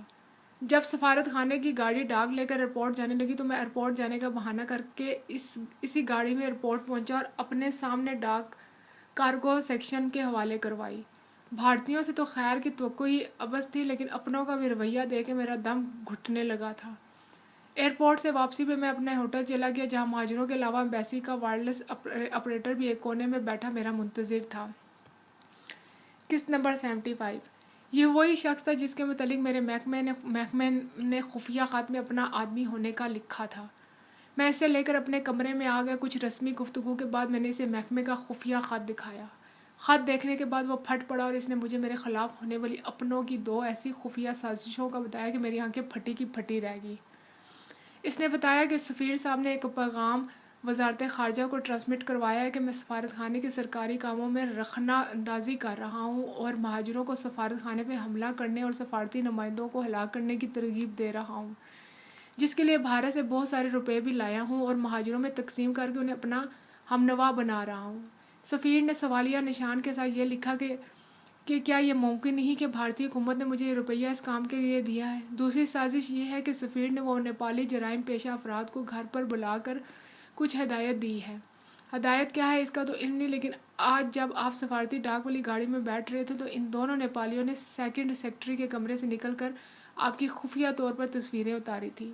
انہیں تصویریں اتارتے ہی میں نے خود دیکھا ہے۔ چونکہ آپ کے متعلق مجھے محکمے سے ہدایت مل چکی ہے، اس لیے میں آپ کو ان باتوں سے آگاہ کرنے کے لیے چلا آیا۔ میں نے اس کا بہت شکریہ ادا کر اسے ہوٹل کی پچھلی جانب سے واپس بھیج دیا۔ نیپالی جرائم پیشہ افراد سے سفیر کا ملنا اور میری تصویریں اتارنے کا مقصد وعدہ تھا کہ مجھے بے خبری میں ہلاک کر دیا جائے۔ اپنی دھاندلیوں پر پردہ ڈالنے کے لیے سفیر کو صرف یہی رستہ نظر آیا تھا کہ مجھے راستے سے ہٹا دیا جائے۔ بہت سوچ بچار کے بعد میں نے فیصلہ کیا کہ ان سازشوں کی تفصیلی رپورٹ پاکستان ٹرانسمٹ کروا دوں، لیکن فوراً ہی دوسری سوچ آئی کہ سفارت خانے کے ٹرانسمیٹر کا رابطہ صرف پاکستانی وزارت خارجہ سے تھا اور وزارت خارجہ سے ہو کر ہی میرے محکمے کے متعلق رپورٹس میرے محکمے کو بھیجی جاتی تھیں۔ براہ راست محکمے سے کوئی رابطہ نہ تھا۔ اگلی ڈاک جانے میں بہت دن پڑے تھے۔ میں اپنے اور انجانے دشمنوں میں گھر چکا تھا۔ جب دنیاوی کوئی راستہ نظر نہ آئے تو انسان رب الجلیل سے رجوع کرتا ہے، جو ہر شے کا مالک ہے اور خالق ہے اور ہر شے پہ قادر ہے۔ اسی ذات پات کی رحمت پہ پورا یقین انسان کو بڑی سے بڑی مصیبت سے نکال دیتا ہے۔ میں نے بھی اپنے خالق حقیقی سے مدد مانگی اور ان مشکلات کا خود ہی سامنا کرنے کا فیصلہ کیا۔ مجھے یقین تھا کہ میری بھیجی کی رپورٹس کی روشنی میں میرا محکمہ میرے خلاف سفیر کی رپورٹ کو چیتھڑے سے زیادہ اہمیت نہیں دے گا۔ بہرحال میں اب چوکنا رہنے لگا تھا۔ ہمیشہ 3-4 ہمدرد مہاجروں کے ساتھ ہی باہر نکلتا، سفارت خانے جانا بھی میں نے بہت کم کر دیا تھا۔ غداروں سے دو دو ہاتھ۔ آئندہ چند روز میں مجھے نہ صرف ان مہاجروں کی لسٹ مل گئی جو مالی اعتبار سے مستحکم تھے بلکہ وہ نہ بعض ضرورت مند مہاجروں کی خاطر خواہ امداد بھی کرتے تھے، بلکہ ان کے قدیم جاننے والے مہاجروں سے بھی رابطہ ہو گیا، اور انہوں نے مجھے جو کچھ بتایا اس کا لباب یہ تھا کہ ان مہاجروں میں سے کچھ تو سابقہ مشرقی پاکستان میں بھی صاحب حیثیت تھے اور فراخ دلی سے ضرورت مندوں کی مدد کرتے تھے۔ 25 مارچ 71 سے پہلے اور بعد میں خانہ جنگی کے دوران انہوں نے بہت سی بہاری اور پاکستانی مہاجروں کو اپنے ہاں پناہ بھی دی تھی۔ ان میں سے ایک شاہی مرزا بھی تھے جو آج کل پاکستان میں ٹی وی ڈراموں میں کام کرتے ہیں، اور یہ ہمراہ جو کچھ بھی نیپال لا سکے وہ انہوں نے باوجود کثیر الاولاد ہونے کے ضرورت مندوں میں بانٹ دیا تھا۔ کچھ مہاجر ایسے تھے جن کے سابقہ جاننے والوں نے بتایا کہ مشرقی پاکستان میں ان کی مالی حالت اچھی نہ تھی، لیکن نیپال پہنچنے کے بعد وہ اچھے مکانوں میں رہتے اور کھلا خرچ کرتے تھے۔ ان لوگوں نے نیپال میں ضرورت مند مہاجروں کے اپنے اپنے حلقے بنا رکھے تھے جن کے ساتھ کم و بیش ہر روز محفلیں جمتی تھیں۔ ان فارغ البال مہاجروں کی تیسری قسم وہ تھی جنہیں سابقہ مشرقی پاکستان ان کے بتائے ہوئے ایڈریس کے مطابق کوئی بھی نہیں جانتا تھا، حتیٰ کہ ان کے شہر، محلہ اور گلی میں رہنے والوں کے لیے بھی وہ بالکل اجنبی تھے۔ سفارت خانے سے مجھے رجسٹرڈ مہاجرین کی فہرستیں مل چکی تھیں۔ ان کے علاوہ مہاجروں نے بھی اپنے طور پر مکمل فہرست تیار کی ہوئی تھی۔ دونوں فہرستوں میں ان تیسری قسم کے مہاجروں کی مکمل کوائف اور پتے درج تھے، لیکن ان کو جاننے اور پہچاننے والا کوئی نہ تھا۔ ایک بڑی ہی عجیب بات یہ تھی کہ ان تیسری قسم کے مہاجروں کا کوئی افراد خانہ نہ تھے، بقول ان کے گھر والے تو مشرقی پاکستان میں فساد کے دوران مارے گئے یا سقوط ڈھاکہ کے بعد مکتی باہنی کے ہاتھوں شہید ہوئے، اور وہ بالکل اکیلے نیپال پہنچے تھے۔ مجھے سونپے گئے مشن کے مطابق میری سب سے زیادہ دلچسپی ان مہاجروں میں تھی۔ اس مشن کے لیے میں نہ تو سفارت خانے کے ارکان کو اعتماد میں لے سکتا تھا اور نہ ہی کسی کے اوپر اندھا بھروسہ کر سکتا تھا۔ میں نے اس کا حل یہ ڈھونڈا کہ روزانہ 5-6 ایسے مہاجروں کو ملنے اور اپنے ہمراہ ان کے شہر، محلے اور گلی میں رہنے والوں کو ساتھ لے جانے کا پروگرام بنایا جائے تاکہ ان کی اصلیت معلوم ہو سکے۔ پہلے روز ہم اللہ کا نام لے کر ایسے مہاجر کے گھر پہنچے جس نے خود کو کھلنا میں سلیم ہوٹل سے ملی ہوئی عمارت کا رہائشی بتایا تھا۔ میرے ہمراہ کھلنا کے 3 مدبر مہاجر تھے۔ جب ہم اس کے گھر پہنچے تو اس نے بڑی رکھائی سے ہم سے بات کی۔ اس نے 3-4 کمروں پر مشتمل گھر کرائے پہ لے رکھا تھا اور اس کا فرشی ڈرائنگ روم خوبصورت آراستہ تھا۔ میں نے اسے اپنی آمد کا یہ سبب بتایا کہ میرے ہمراہی مہاجر مجھ سے بطور قرض کچھ رقم لینا چاہتے ہیں، چونکہ آپ بھی کھلنا کے رہائشی ہیں، اس لیے آپ ان کی تصدیق کر دیں تو میں انہیں رقم قرض میں دے دوں۔ اس مہاجر کا مجھے دیکھتے ہی رنگ تو فک ہو چکا تھا، لیکن اس نے خود پر قابو پائے رکھا۔ اس نے تصدیق کرنے سے انکار کر دیا۔ میں نے کہا کہ کھلنا تو میں کبھی گیا نہیں، آپ صرف اتنا بتا دیں کہ جو ایڈریس آپ بتا رہے ہیں وہ درست بھی ہے یا نہیں۔ قسط نمبر 76۔ ان مہاجروں کو میں نے جیسے کہا تھا انہوں نے اپنے ایڈریس اور محلہ، گلی وغیرہ وہ بتائے جو کھلنا میں موجود ہی نہ تھے۔ صاحب خانہ نے بڑی بے رخی سے یہ ایڈریس سنے اور کہا کہ ہاں ٹھیک ہے اب آپ جائیں۔ میں نے اس کے رویے پر کوئی توجہ نہ دیتے ہوئے اس سے پوچھا کہ آپ کا کھلنا میں کیا کام تھا، اور آپ تو ریکارڈ کے مطابق سلیم ہوٹل سے ملحقہ بلڈنگ میں رہتے تھے، اس بلڈنگ کے مالک کا کیا نام تھا؟ میرے سوالات سن کر تو وہ آپے سے باہر ہو گئے اور ہمیں فوراً گھر سے نکل جانے کا کہا۔ میرے ساتھ آئے ہوئے مہاجروں کے بھی رنگ اڑے ہوئے تھے۔ اس سے پہلے کہ وہ میرا ارادہ سمجھ لیتے میں نے اسے گردن سے پکڑ کر فرش پر گرا دیا۔ میں نے اس کی گردن ایسے طریقے سے پکڑی تھی کہ اس کے منہ سے سوائے خر خر کے کوئی آواز نہ نکلتی تھی۔ مجھے اس پر شک تو پورا تھا، لیکن اسے یقین میں بدلنے کے لیے میں نے پسٹل نکالا اور اس کے سینے پر رکھ کر اپنے ساتھی مہاجروں کو کہا اس کا لباس اتار کر مسلمان ہونے کی تصدیق کریں۔ وہ غیر مسلم نکلا۔ میں نے اس کے ہاتھ پاؤں بندھوا دیے اور کہا کہ اب شرافت سے اپنی حقیقت بتاؤ گے یا میں دوسرا طریقہ استعمال کروں۔ اس کا راز کھل چکا تھا۔ وہ ادھر ادھر کی ہانکنے لگا، لیکن 2-3 تھپڑ کھاتے ہی سیدھے راستے پہ آ گیا۔ اس نے بتایا کہ وہ کلکتہ کا رہنے والا سویلین اور مکتی یانی میں شامل رہا ہے۔ مشرقی پاکستان میں تخریبی کاریوں میں پاک فوج کے زیر استعمال رہنے والے پل اڑانے میں اس کا نمایاں کردار تھا، کیونکہ وہ ہوڑا برج کلکتہ کے نزدیک ایک بارود بنانے کی فیکٹری میں کام کرتا رہا ہے۔ اس کا نیپال آنے کا مقصد پاکستان جانا نہیں بلکہ یہاں سے مہاجروں کی ایک ٹیم تیار کرنا ہے جو پاکستان جا کے تخریب کاریوں میں انوالو ہو جائے یا تخریب کاریاں کر سکے۔ قارئین یقیناً سوچتے ہوں گے کہ اتنی آسانی سے اس نے اپنے راز کیسے اگل دیا۔ اس کی وجہ اول یہ تھی کہ ہم دونوں ایک نیوٹرل ملک میں تھے جو جہاں دشمن ہونے کے باوجود قانونی طور پہ ایک دوسرے کا کچھ نہیں بگاڑ سکتے تھے۔ دوم، اسے میری اصلیت کا علم نہ تھا۔ میرے نیپال آنے سے پہلے سے وہ اپنی کارروائیوں میں مصروف تھا۔ اس نے ہمیں یہ بھی بتایا کہ اس کے علاوہ 8 اور بھارتی مہاجروں کے بھیس میں یہاں موجود ہیں، اپنے اپنے فیلڈ میں پاکستان کے خلاف مہاجروں کو پلانٹ کرنے میں مصروف ہیں۔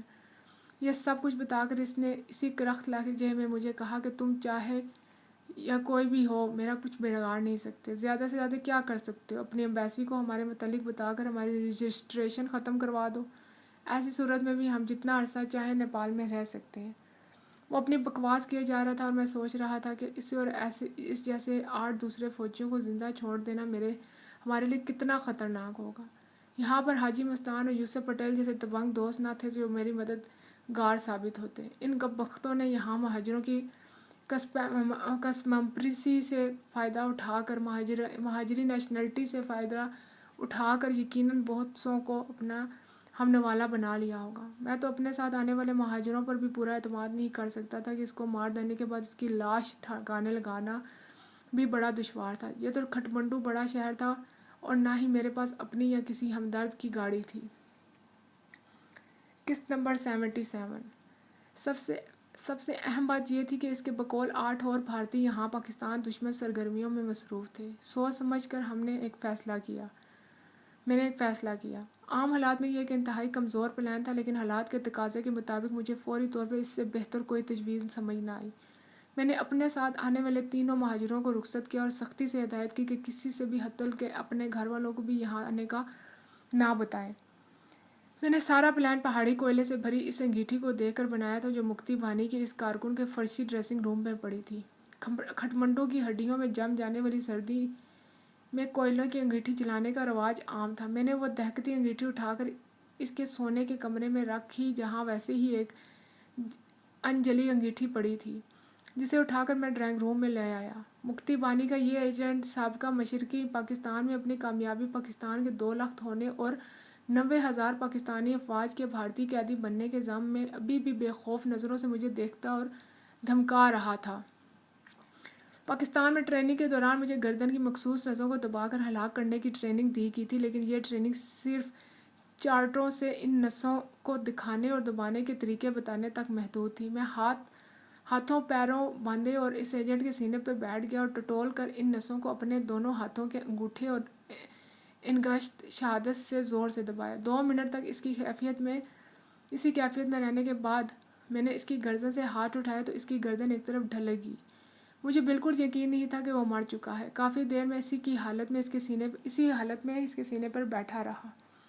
ہر لمحہ مجھے یہ شک گزرتا کہ وہ ابھی سانس لے گا یا حرکت کرے گا، لیکن وہ تو واقعی مر چکا تھا۔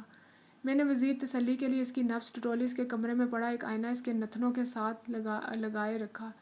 جب اس میں زندگی کے کوئی آثار دکھائی نہ دیے تو میں نے اس کے ہاتھ اور پاؤں کھولے، اسے اٹھا کر اس کے سونے کے کمرے میں لے جا کر پلنگ پر ڈال دیا۔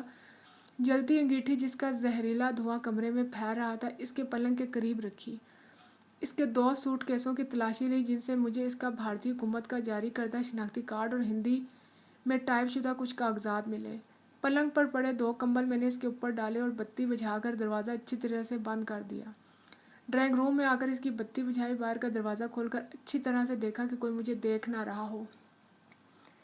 پوری تسلی کے بعد میں نے باہر آ کے دروازہ بند کیا اور لمبے لمبے ڈگ بھرتا اس گھر سے خاصا دور نکل آیا اور ایک رکشہ لے کر اپنے ہوٹل پہنچ گیا۔ مجھے ابھی تک یقین نہیں آ رہا تھا کہ اتنی آسانی سے اس دشمن ملک کو میں نے واصل جہنم کر دیا ہے۔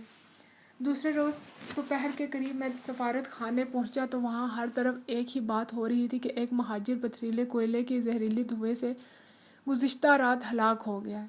اس پر غسل دینے والوں کو بھی اس کے غیر مسلم ہونے کا پتہ نہ چلا۔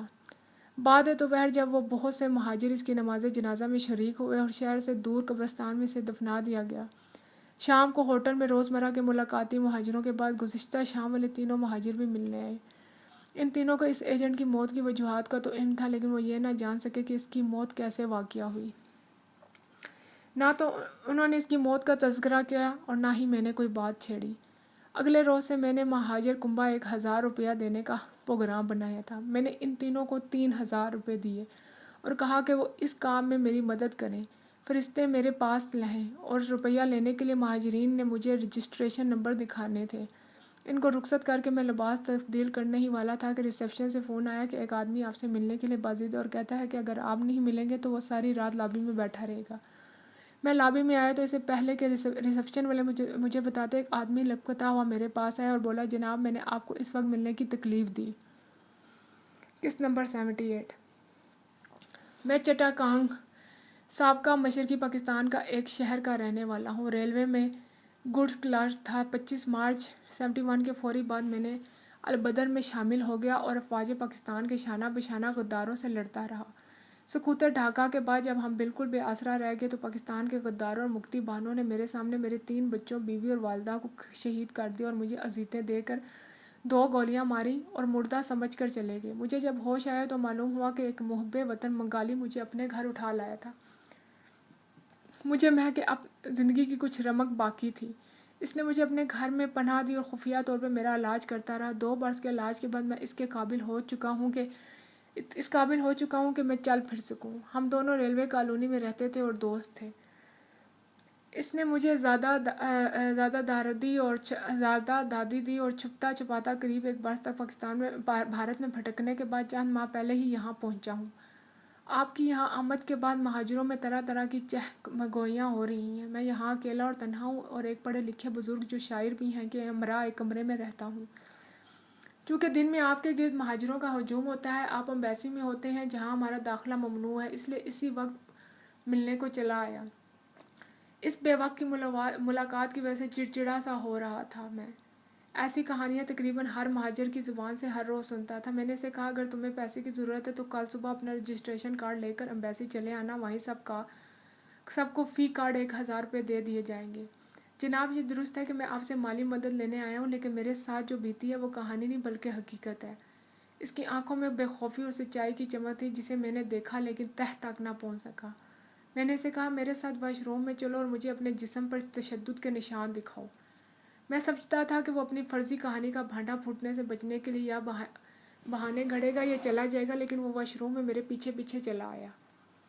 اس نے سخت سردی میں پھٹی ہوئی قمیض اور میلا سا پاجامہ پہن رکھا تھا۔ واش روم میں اس نے اپنی قمیض اتار کر مجھے اپنی پیٹھ اور سینہ دکھایا۔ یقین جانیے اس کی ساری پیٹھ اور سینہ زخموں کے ایسے درجنوں گہرے گھاؤ سے بھرا پڑا تھا جنہیں دیکھ کر میں تھر تھرا اٹھا۔ اس سے پہلے کہ میں اسے روکتا اس نے اپنا پاجامہ نیچے کیا۔ اس کے دونوں ہپس پر رائفل کی گولیوں کے تقریباً 6 انچ پر پھیلے 2 ایسے گھاؤ تھے جن سے خاصا گوشت اڑ چکا تھا۔ رانوں میں ان کے عین سامنے رائفل کی گولیاں جسم میں داخل ہونے کے 1 انچ گہرے نشان تھے۔ 303 کی گولی رائفل کی نال کے گرووز کی وجہ سے گھومتے ہوئے نکلتی ہے۔ جہاں سے جسم میں داخل ہوں وہاں گولی کا نشان چھوٹا ہوتا ہے، لیکن گھومنے کی وجہ سے جہاں سے نکلتی ہے وہاں بہت بڑا زخم ہوتی ہے۔ اس کے جسم پر تشدد کے ہولناک نشان ایسے تھے جن کے مقابلے میں مجھے خود پر کیا بھارتی تشدد پہاڑ کے مقابلے میں رائی محسوس ہونے لگے تھے۔ میں تو حیران تھا کہ وہ کیسے زندہ رہا۔ اس ذات پاک پر میرے یقین کامل کا ثبوت اس کا زندہ رہنا تھا۔ حضرت علی کرم اللہ وجہ کا قول ہے کہ موت تمہاری زندگی کی محافظ ہے، کہ سچائی کا وہ جیتا جاگتا ثبوت تھا۔ اس نے کپڑے درست کیے تو اسے میں نے گلے لگایا۔ جتنا ظلم و ستم اس پر آدھے گھنٹے میں کیا گیا تھا اتنا تو شاید 100 برس میں بھی نہ برداشت کر سکے۔ اس آدھ گھنٹے میں اس کی آنکھوں کے سامنے اس کے 3 معصوم بچے، جوان بیوی اور ضعیف والدہ کو شہید کیا گیا اور اسے جس ظلم، تشدد اور بربریت کا نشانہ بنایا گیا اس کی مثال ملنا دشوار ہے۔ اس رات وہ میرا گہرا دوست بن گیا۔ کھٹمنڈو میں اس نے میرے مشنوں میں میری بھرپور مدد کی۔ وہ بفضل خدا بقیہ حیات فیصل آباد میں ریلوے میں ملازمت کر رہا ہے۔ پاکستان آ کر اس نے ایک نئی زندگی کا آغاز کیا، شادی کی اور اب 4 بچوں کا باپ ہے اور بھرے پورے گھر میں آسودگی کی زندگی گزار رہا ہے۔ سیکیورٹی کی بنا پہ میں آئندہ اسے محسن کے نام سے مخاطب کروں گا۔ اس نے مجھے بتایا کہ اس وقت اس کے آنے کی وجہ یہ تھی کہ گزشتہ 30 گھنٹوں سے وہ اور اس کا بزرگ ساتھی بھوکے ہیں اور بھوک اور بیماری کے باعث اس کے ساتھی کی حالت نازک ہو چکی ہے۔ میں نے ریسیپشن کے ذریعے ہوٹل کے ڈاکٹر کو فوراً بلوایا اور ہوٹل سے دودھ اور کھانا لے کر ڈاکٹر کے ہمراہ ہوٹل کی ٹیکسی میں ہم سب اس کے گھر گئے۔ ایک کمرے کے اس گھر میں فرش پر 2 پھٹی پرانی دریاں اور وہ 2 پسیدہ کمبل تھے۔ کمرہ سردی سے یخ ہو رہا تھا۔ اس کا ساتھی ایک دری پر لیٹا بخار میں پھنک رہا تھا۔ ڈاکٹر نے اسے انجیکشن لگایا اور دوا دی اور بتایا سردی اور بھوک کی وجہ سے اس کی یہ حالت ہو رہی تھی۔ اس وقت بازار بند ہو چکے تھے جہاں سے میں ان کے لیے گرم کپڑے اور بستر وغیرہ لیتا۔ میں انہیں ہمراہ لے کر انا پور ہوٹل کے قریب ہی ایک گیسٹ ہاؤس میں آ گیا اور ان کے لیے ایک کمرہ اور ایکسٹرا پیمنٹ پر ہیٹر لیا۔ ہیٹر سے کمرہ جلدی گرم ہو گیا اور گرم بستروں سے دونوں کو گرم کر دیا۔ میں نے محسن کو 10,000 روپے دیے اور کہا کل صبح اپنے اور اپنے بزرگ ساتھی کے لیے گرم کپڑے اور ضرورت کا دوسرا سامان خریدے۔ ڈاکٹر کو میں کہہ دوں گا کہ وہ صبح شام بزرگ ساتھی کے علاوہ علاج کے لیے گیسٹ ہاؤس میں آئے۔ آئندہ شب میں خود بھی دونوں کو ملنے اس گیسٹ ہاؤس میں آؤں گا۔ یہ کہہ کر میں ان سے رخصت لے کر اپنے ہوٹل واپس چلا آیا۔ رات کا خاصا حصہ میں یہ سوچتا رہا کہ ہر انسان اپنی مشکل اور مصیبت کو بہت بڑی سمجھتا ہے، لیکن اگر ایسا ممکن ہو کہ ہر انسان کی مشکلات اور مصیبتوں کو الگ الگ ڈھیر کی صورت رکھ دیا جائے اور ان انسانوں کو کہا جائے کہ جو ڈھیر پسند ہو اسے اٹھا لے، تو یقیناً ہر انسان دوسرے کے ڈھیر کے بجائے اپنا ڈھیر ہی اٹھائے گا۔ یہ انسانی فطرت ہے کہ انسان اپنی مصیبت اور مشکل کو بہت بڑی اور دوسروں کی بہت کم سمجھتا ہے، جبکہ حقیقت میں ایسا نہیں ہوتا۔ دوسرے روز صبح ہی میں نے بازار سے بریف کیس خریدا اور اس میں 5 لاکھ انڈین کرنسی ڈال کر بینک سے نیپالی روپوں میں تبدیل کروائی۔ اس کے عوض مجھے 5,50,000 نیپالی روپے ملے۔ ایمبیسی پہنچا تو وہاں مہاجروں کا ایک ہجوم تھا۔ ان کے 10 نمائندوں نے انہیں فہرست کے مطابق ترتیب سے بٹھایا ہوا تھا۔ میں پہلے سیدھا سفیر کے کمرے میں گیا۔ قسط نمبر 78۔ میں حکمران پارٹی سے تعلق رکھتا ہوں، پاکستان میں تمہیں دیکھ لوں گا۔ سفیر نے اپنے ترکش کا آخری تیر چھوڑا۔ میں عوام سے تعلق رکھتا ہوں اور تمہیں پاکستان میں ہی نہیں بلکہ یہیں دیکھنے اور سبق سکھانے کا اہل ہوں۔ میرے اس جواب سے سفیر نے حوصلہ بالکل ہی چھوڑ دیا۔ اونچی آواز میں ہماری گفتگو اور نمائندوں کی آواز احاطے سے باہر کھڑے ہزاروں مہاجروں تک صاف پہنچ رہی تھی۔ 4 فٹ اونچی چار دیواری کے اندر کیا ہو رہا تھا اسے بھی باہر کھڑے مہاجر دیکھ رہے تھے اور میں ان میں بے چینی بڑھ رہی تھی۔ میں ڈر رہا تھا کہ کہیں وہ جذبات کی رو میں بہہ کر یہ مہاجر سفارت خانے پر دھاوا ہی نہ بول دے اور سفیر کی وزارت خارجہ کی بھیجی کی رپورٹ کا اندیشہ سچ نہ ثابت ہو جائے۔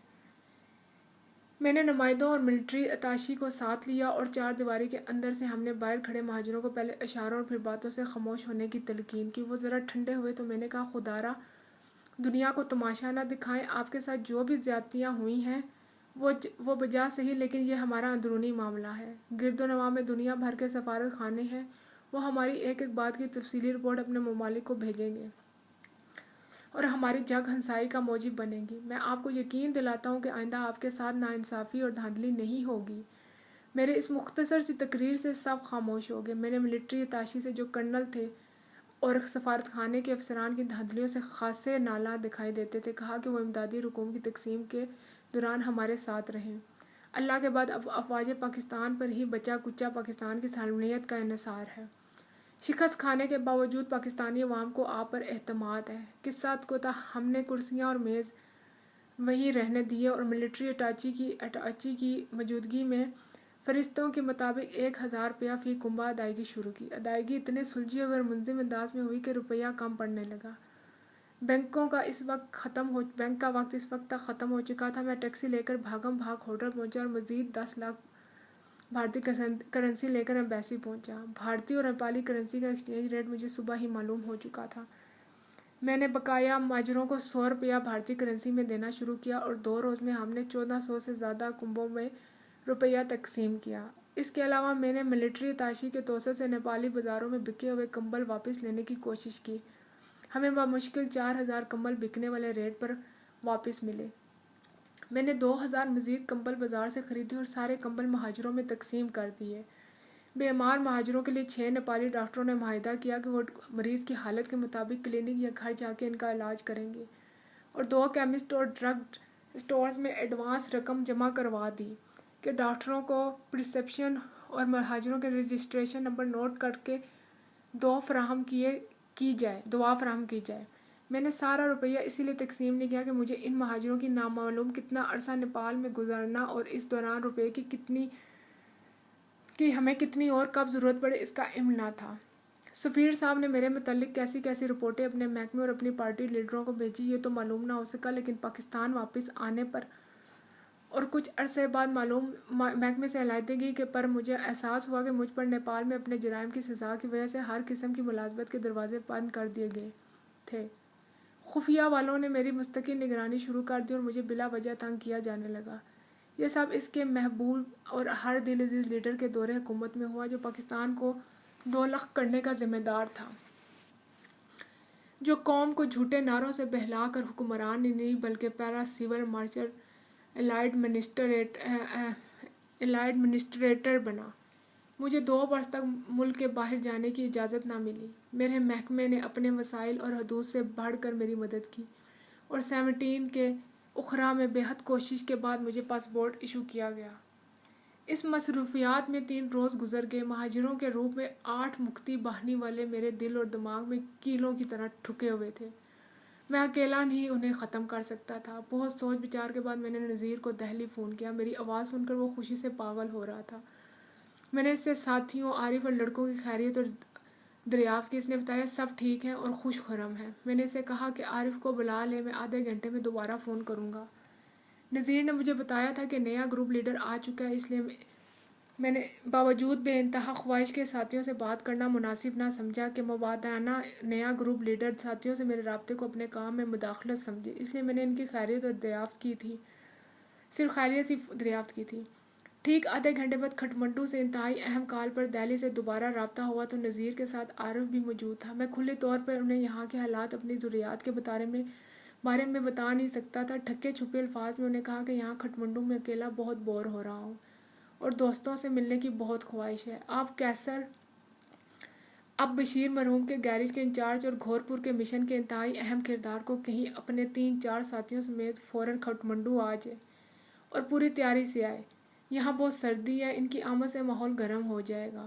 عارف میرا مطلب سمجھ چکا تھا۔ اس نے جواب دیا کہ کل صبح ہی وہ کیسر سے ملے گا اور انشاءاللہ اگلے روز تمہارے دوست کھٹمنڈو کے لیے روانہ ہو جائیں گے۔ اس نے مجھے کل اسی وقت دوبارہ فون کرنے کو کہا۔ میں نے انہیں پھر اپنا سابقہ ساتھیوں کو میرا سلام کہنے اور کمپارٹمنٹیشن کی وجہ سے فون پر نہ گفتگو کرنے کی وجہ سے معذرت کی۔ اگلے روز شام کو جب میں نے دہلی فون کیا تو کیسر بھی موجود تھا۔ کیسر نے بتایا کہ کل صبح ہی وہ اپنے 4 ساتھیوں کے سمیت بذریعہ ٹرین کھٹمنڈو کے لیے روانہ ہو رہا ہے۔ جہاز سے اس لیے نہیں آ رہا کہ کھٹمنڈو کی سردی کی وجہ سے پوری تیاری سے آنا ہے۔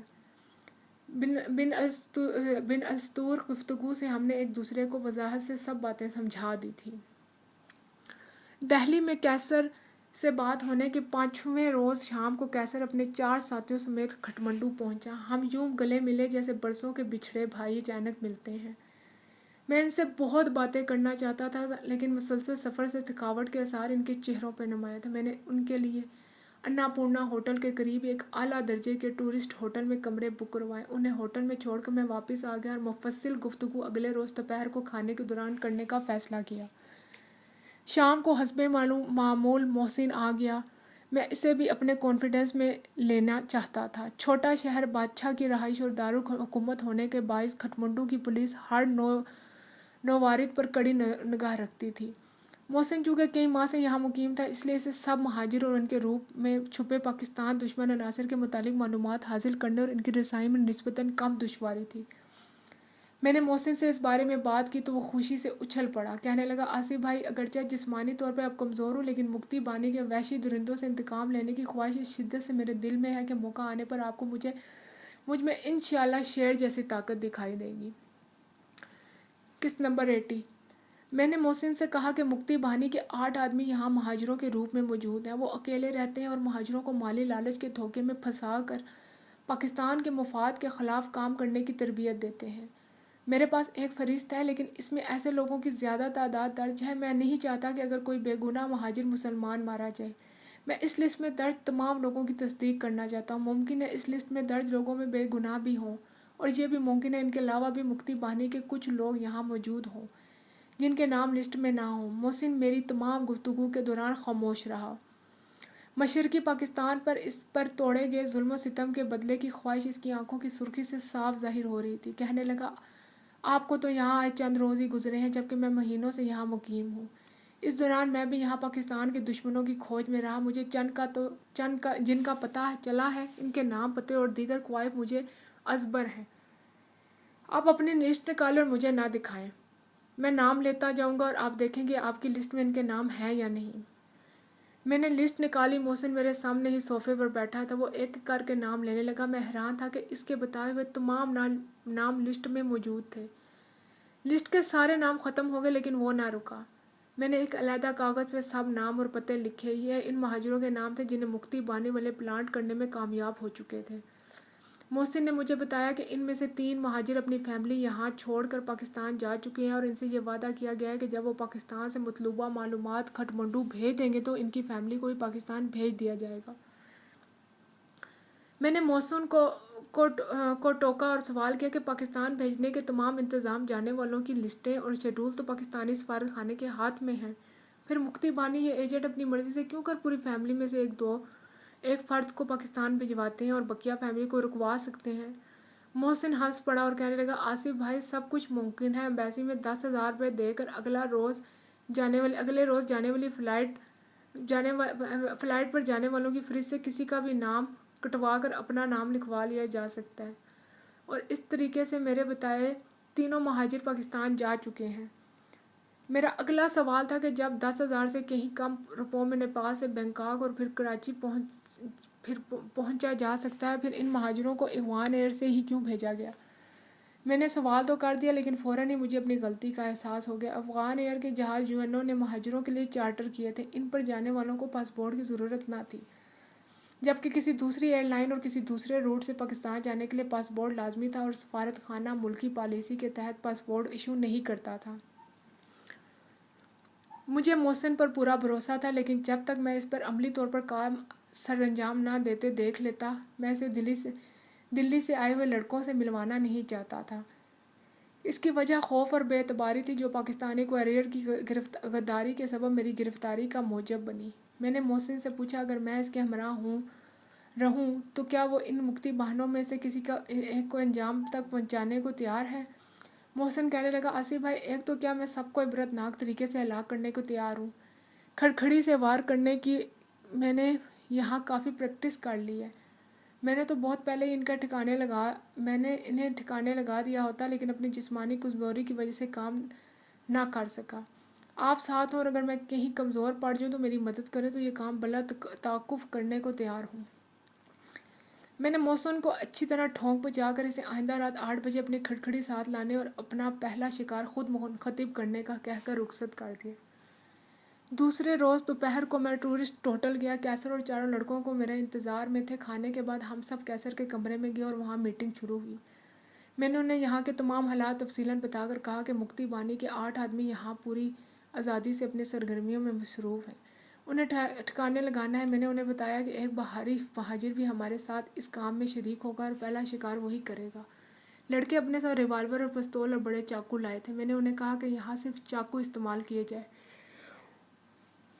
کیونکہ بارودی اسلحے کی آواز سے ہمیں فوراً بیدار ہو جائیں گے۔ میں نے انہیں کہا کہ اگر ہم نے ہر روز 1-2 شکار کیے تو پولیس چکنا ہو جائے گی، اس لیے ایسا پروگرام بنانا چاہیے کہ ایک رات میں ہی سب کو ٹھکانے لگا دیا جائے۔ پولیس کے علاوہ چونکہ مکتی باننے والوں کا بھی آپس میں رابطہ ہے، اس لیے ہر روز ان کی 1 یا 2 لاشیں گرنے لگی تو باقی خوفزدہ ہو کر غائب ہو جائیں گے اور مشن ادھورا ہو جائے گا۔ بالآخر یہ فیصلہ ہوا کہ اس رات کے مشن کو جسے محسن نے سر انجام دینا تھا ملتوی کر دیا جائے۔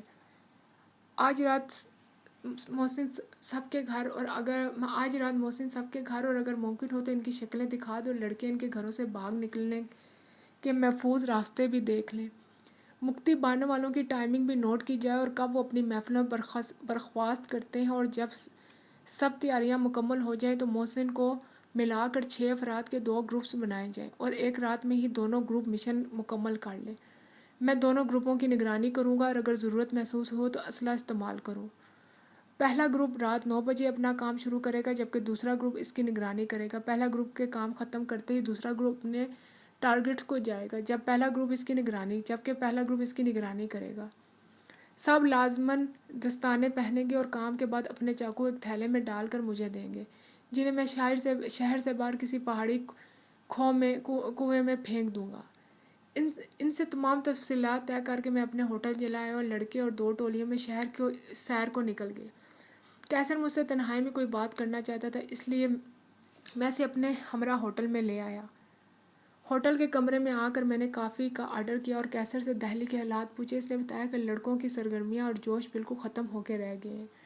گیرج میں جہاں بلا ناگہ ہر شب لڑکے اکٹھے ہوتے تھے، اب کبھی کبھار آتے ہیں اور ادھر ادھر کی باتیں کر کے چلے جاتے ہیں۔ میں نے وجہ پوچھی تو وہ جواب دینے سے کترانے لگا، لیکن میرے زور دینے پر اس نے آخر وہ پھٹ پڑا۔ کیا کہوں، آپ نے جس محبت اور جذبے سے سب کو اکٹھا کیا اور تربیت دی تھی، اب سرے سے مفقود ہے۔ آپ کے جانے کے بعد جب تک حبیب گروپ لیڈر رہا اور ہم سے بالکل آپ کی طرح گھل مل کر رہتا تھا، ہمیں آپ کی کمی ضرور محسوس ہوتی تھی، لیکن اس نے ہمارے جذبے اور جرأت اور ولولے میں کوئی فرق نہ آنے دیا۔ لیکن جب سے نیا گروپ لیڈر آیا، اس کے رویے سے حالات بالکل بدل گئے ہیں۔ اس نے حبیب اور دوسرے ساتھیوں کو ہم سے ملنے سے روک دیا ہے۔ اس نے اپنی رہائش بھی نذیر صاحب کے ہاں باقی ساتھیوں کے ہمراہ رکھی ہے۔ ہم پہلے کی طرح جب بھی حبیب اور دوسرے ساتھیوں سے ملنے گئے، وہ بڑی رکھائی سے پیش آیا۔